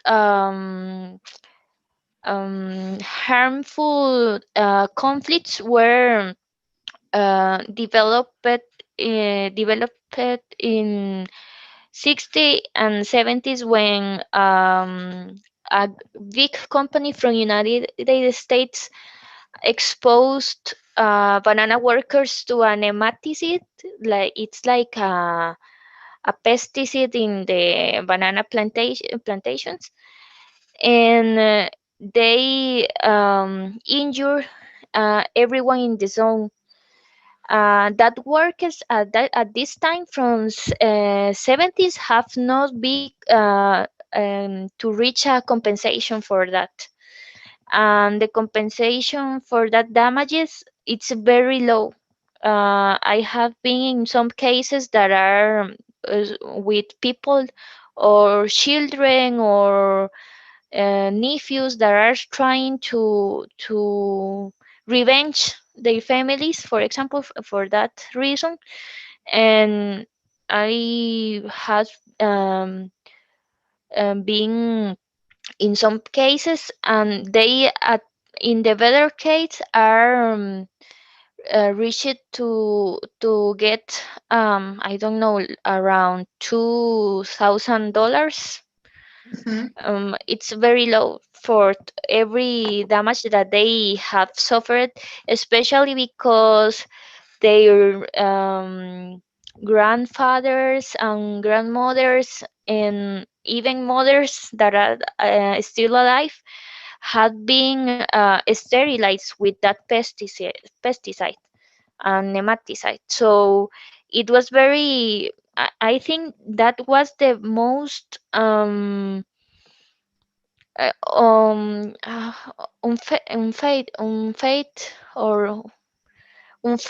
unfair situation, but this compensation was given by the state, not by the company. So the company left everything in Costa Rica and go back to United States, and every compensation was being by the state because tribunals decided that the state was responsible for not doing supervision of that kind of activities. So I think that right now, if that hypothetically, if that happens nowadays, it will be possible to get a really compensation for that, but unfortunately, for many years ago, it was not possible. Okay. How do you think that your country is dealing with this kind of issues right now? Like, what is your Uh, opinion? I think that it's better than some years ago, but it's not the best way that our country could manage this kind of situations. We have agro ministry. I don't know how agricultural ministry. Yes, and an environmental ministry. So we have two institutions that in theory Sorry, Karen. what. I will interrupt you because I am Mhm, seeing here Ana Maria. Ana mhm. Maria, you don't owe me lesson speaking calls. Yes, One, one? I owe you one, yes. Hi, Karen. Okay. Hi. Because, sorry, you didn't stay in the lesson. I guess that you have your reasons. But Yes, I'm sorry. no worries. Just you can see the video and I will explain you later in your speaking call. So Okay. as I didn't have you in my list, and I was so clear that you didn't know me nothing, you can wait for me 6 minutes that I Of finish with course. Karen. Sure. And okay, so stay there, stay there. Karen, sorry, continue. Okay, we have two institutions and many organs. We have Mhm. say administrative organs that do Or uh, offices, you can offices say that. also, yes. Okay, we have also many offices in into these kind of institutions that watch in other provinces. For example, we have an office of water, an office for mines, office for rivers, and office for everything that you could imagine that exists. Even Okay, for register, for example, agrochemics, chemicals, our chemicals. chemicals, agrochemicals. Also, we have one institution that are related with agricultural ministry, but it's not are in the same structure but have independence in financial stuffs and how to organize. So at the end are also almost separate. So we we have a lot of institutions that do surveillance of that situations in agro industry, but because of that, it's very usual that competence are always in conflict. So, for example, that's office said that they have competence to surveillance for chemicals, but at the same time, environmental office said that they could do the same competence for that in environmental stuff. At the end are related, but agricultural ministry are more focused in how to engage agricultural with development, and the environmental ministry are more focused in stop everything that looks like damage. Okay. So it's very difficult of that. Actually, we had a big case that is named Cruzitas, that it Yeah. was about extraction of gold in the north. But that case was very how I can say bittersweet, because at the end they stopped everything. But right now we have people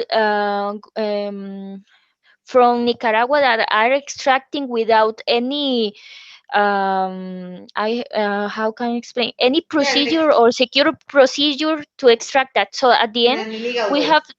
Exactly. So at the end, this is causing pollution and damage in the zone. So also we are in an arbitration, international arbitration with the company. So we are in a difficult situation because it's it's almost 100% sure that we have to pay for that. Oh, Because that contract was made with the state in some conditions at the end was not completed. So it's very strange because we have a lot of institutions, but at the end that makes collide everything. So we have a lot of watchers, but at the same time we have a lot of obstacles to verify that kind of surveillance. okay, perfect. Do you think that being a lawyer in your area and what are you working right now, you can, you can help to this kind of behaviors or not really? Actually, in my work, I think yes, because I'm in public law, so a lot of situation or topics that we have to resolve are related with competences. So we have the opportunity to discuss about how one institution have the competence to do something and why others not. Actually, I do consultant service too, and that works when one institution have a doubt how to apply the law or how to make something, and we have to study everything in the Yeah, constitutional law and administrative law and like all the decide state of the art. is exactly and then decide how it's the better way to apply that. So we did defense of the state at the same time we are counselors of the state. So Okay. we have to sometimes we have to make decisions that um, avoids a trial, for example, because we decide that in administrative way. So you have that competence and you consult about that, and our law have article that make mandatory to apply everything that we say in that situations. If some institutions consult, they have to apply the response that we give, but just for the institution that consult. If others are watching and are not convenient for that to consult, they don't do that and go to the trial. So Okay. it's also very usual that in the same state some institutions are demanding something and the other in the trial are other institution in the states. It's very crazy, but it happens. So at the end, I think that it's a good way to give some solutions, but it's not sufficient for that. Yes, perfect, or not enough. Okay, Karen. So now we are done with our speaking calls. You don't owe me nothing. I will create a methodology for the final exam. And now Anna, that didn't stay with us in the lesson, we don't will have more. Bless you. We won't have more lessons this week. We are done. Okay. The next session we will have on March 22 Mhm. at night. I will let you know the times and how we will manage this final exam. That will be a debate, but I am thinking how will be more exciting for us. Okay. And after that, we are done. So for that Monday, I want that please you stay so sexy and we will take other picture of all of the group.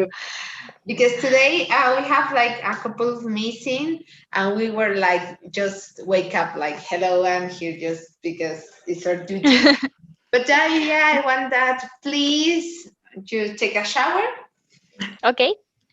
And we are nice just for the record. Okay. That is just a personal ask or request. But then by a professional, I will tell you how we will do it.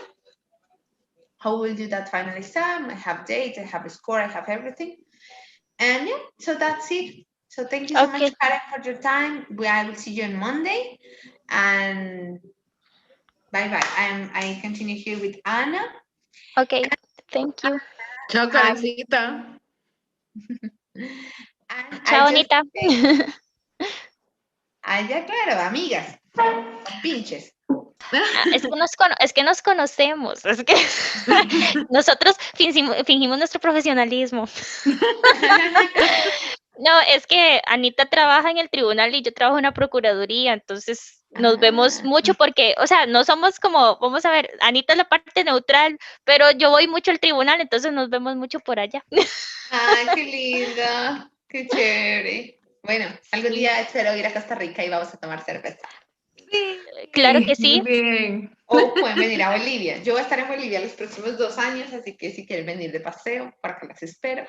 Ah, bueno, qué dicha que me dijo. No, sí, en realidad era uno de mis próximos destinos antes de pandemia, pero, Pero pero por la pandemia. pandemia, sí, Pero ya pero no, yo creo vemos. que ya pronto se puede reactivar el asunto vacacional.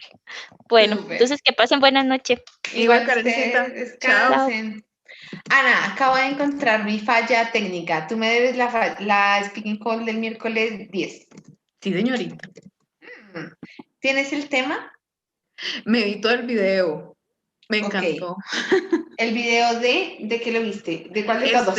el que me faltaba era el de la International Law, que es el video de el comercio United internacional, Nations. ajá, del Ya. comercio electrónico ese. Okay. And what do you want to share with me tonight about it? Well, I was really surprised because I never realized that all the game changed with this change of platform, because we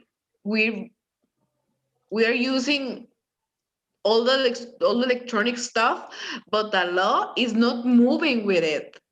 So it was really interesting for me that, because he says that we think that we get a copy of the document, that's the official one, the physical one, but that's not the truth. The original one is the electronic one. So we are changing the form of the law, and that the law needs to move with the change in the communication, because we are not using the paper anymore and the law is keeping it that way. So we need to move forward with that. And that was really interesting for me, because I don't know why, but I never made the connection of the electronic things and the law, and that they don't blend really well. So that we need to change a lot of things about it. And I think it's because maybe, well, my office works with a lot of electronic stuff, but as you see, in some of our speaking calls, we have a lot of paper. So maybe I'm just crossing that bridge too. So for me, getting involved in that, all the commerce that I made, all the all the things that I buy, I do everything electronic, and I do it like in an automatic way, but I never think that, okay, you're making a trade, so you are making electronic way, you're not feeling anything in paper, you're not giving money in paper, you are just doing like, okay, I pay with my credit and I pay you in a remote way, and I never thought of that. So for me, it's such a good way of analyzing stuff, and it's international law, so I'm in love. Nice. And today you missed the topic about cybersecurity, but I will send you the slides and I will send you the link. I guess that tomorrow now, before I close it, maybe I should send it. It's okay. I guess that I closed it already. Oh yes, I closed it. Okay. It's okay. I need to find it again. But it's important that you saw this kind of information because it's so useful. And especially if you are like connected or do you like these scenarios are really important for us as a lawyers. And the thing that you told me is so clear because the internet is running and we are just wake up, right? We are not prepared for all this development, and the most of us, we don't know how manage it. But as a lawyers, we have a lot of contracts related and a lot of data information that should be protected, and maybe we don't know how. So this is a really complex topic and needs more time than just one lesson. But moving from that, I want to tell you what was the part of this video that you are not agree with. I I was feeling really conflict about the fact that he was telling the people that maybe how he said bio that the relevancy of the right stuff is losing everything. Is it doesn't matter that is not a good thing for the commercial stuff right now. So I was like, nah, we can do every like the change in a 180%, like just like that. We need to move a little bit slow. And he was telling that the security that the people use for this electronic commerce, it was like nonsense in some cases because the people can always get hacked and something like that. And I was like, not all the times. He tells that the biometric systems that are in security in this kind of contracts maybe are not the best because they can let I don't know how to say it, inseguridad jurídica. Judicial insecurity. Prediction insecurity. And I was like, maybe not. It's like we need to adapt the forms that exist in electronic commerce and get it in the best ways for the contracts that we are making. So it's kind of flexible and we have to work with that. We can play with that too. So I was like, maybe not that hard because he was like really square thinker. So for me, it was really like maybe we can be a little bit flexible. We can do it in a progressive way. Don't be like that. Like take it slow. But I was really interested in the way that he speaks everything because he looks like a very shaped man in their mind thinking, Yeah. but I don't know, maybe like if we're having these kind of changes in the commercial things that we're doing, maybe we can do it in a flexible way and we can play with that. So for me, it was that. Okay, perfect. How do you think that from your doing you can help to this kind of process, and how do you think that even with the smallest thing, like we digitalize your process or something, how do you think that from your place in society you can help to this development? Well, maybe, well, we can start with little things like, I don't know, maybe with the things I know, helping my parents so they can prove these things and they can make like open their market with all this stuff so they can do it with that.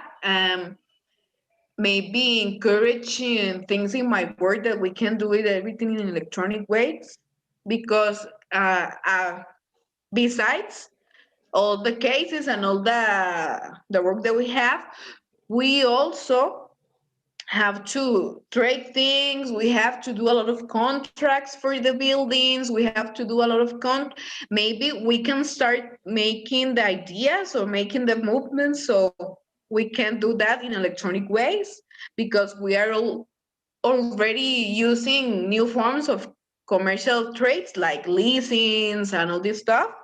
So maybe we can improve that part. So I think that maybe that in a quick way to think, maybe two things that I can do. Okay, and if you work as a consultant for the government, what do you think that is the weakest part of your legal system, talking about electronic law in private international law? The bureaucracy. I don't even think once. Because the bureaucracy here has two flaws. The excessive paperwork, and you have to do everything in paper, everything. And they ask you things like, I need a copy of your ID. And it's like, wait, you have that information in a platform. You can see that you don't need this copy.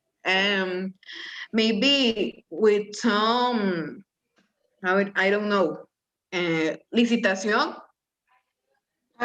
You can say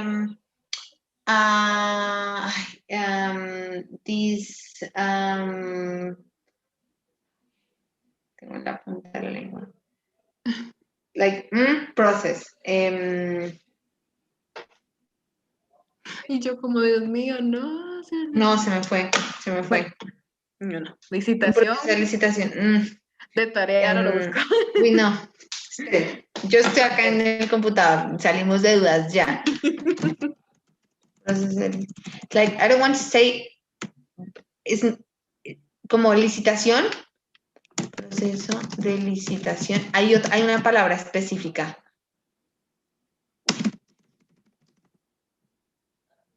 Bidding process. Bidding process. Bidding process. You know, when you do a bidding process, you need to read all the prospects and all the ideas that the people are giving to you. And it's like, okay, you can put it in this platform, but please come here and give me the paper. So it's like, but you already have it. Thank you for nothing. Yes, exactly. Because we're repeating the process like twice, or in a third time, it's like, okay, you don't need that. You have access to this information. So maybe we can improve that way. Like, okay, I have the information. We can do it in a very quick way, and we have all the information in a base, so you can do it all right there. I don't know why. Is like a huge problem, and I think that they involve a lot of institutions in this kind of commercial processes that they're doing, and it's like a complete mess.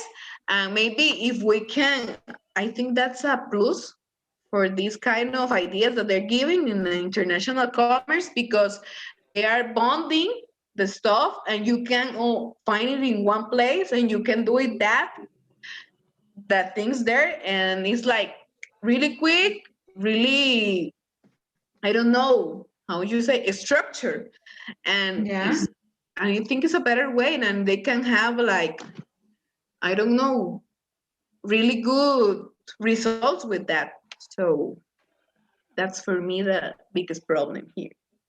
Okay, thank you so much for your opinion. I'm so glad that you like this video.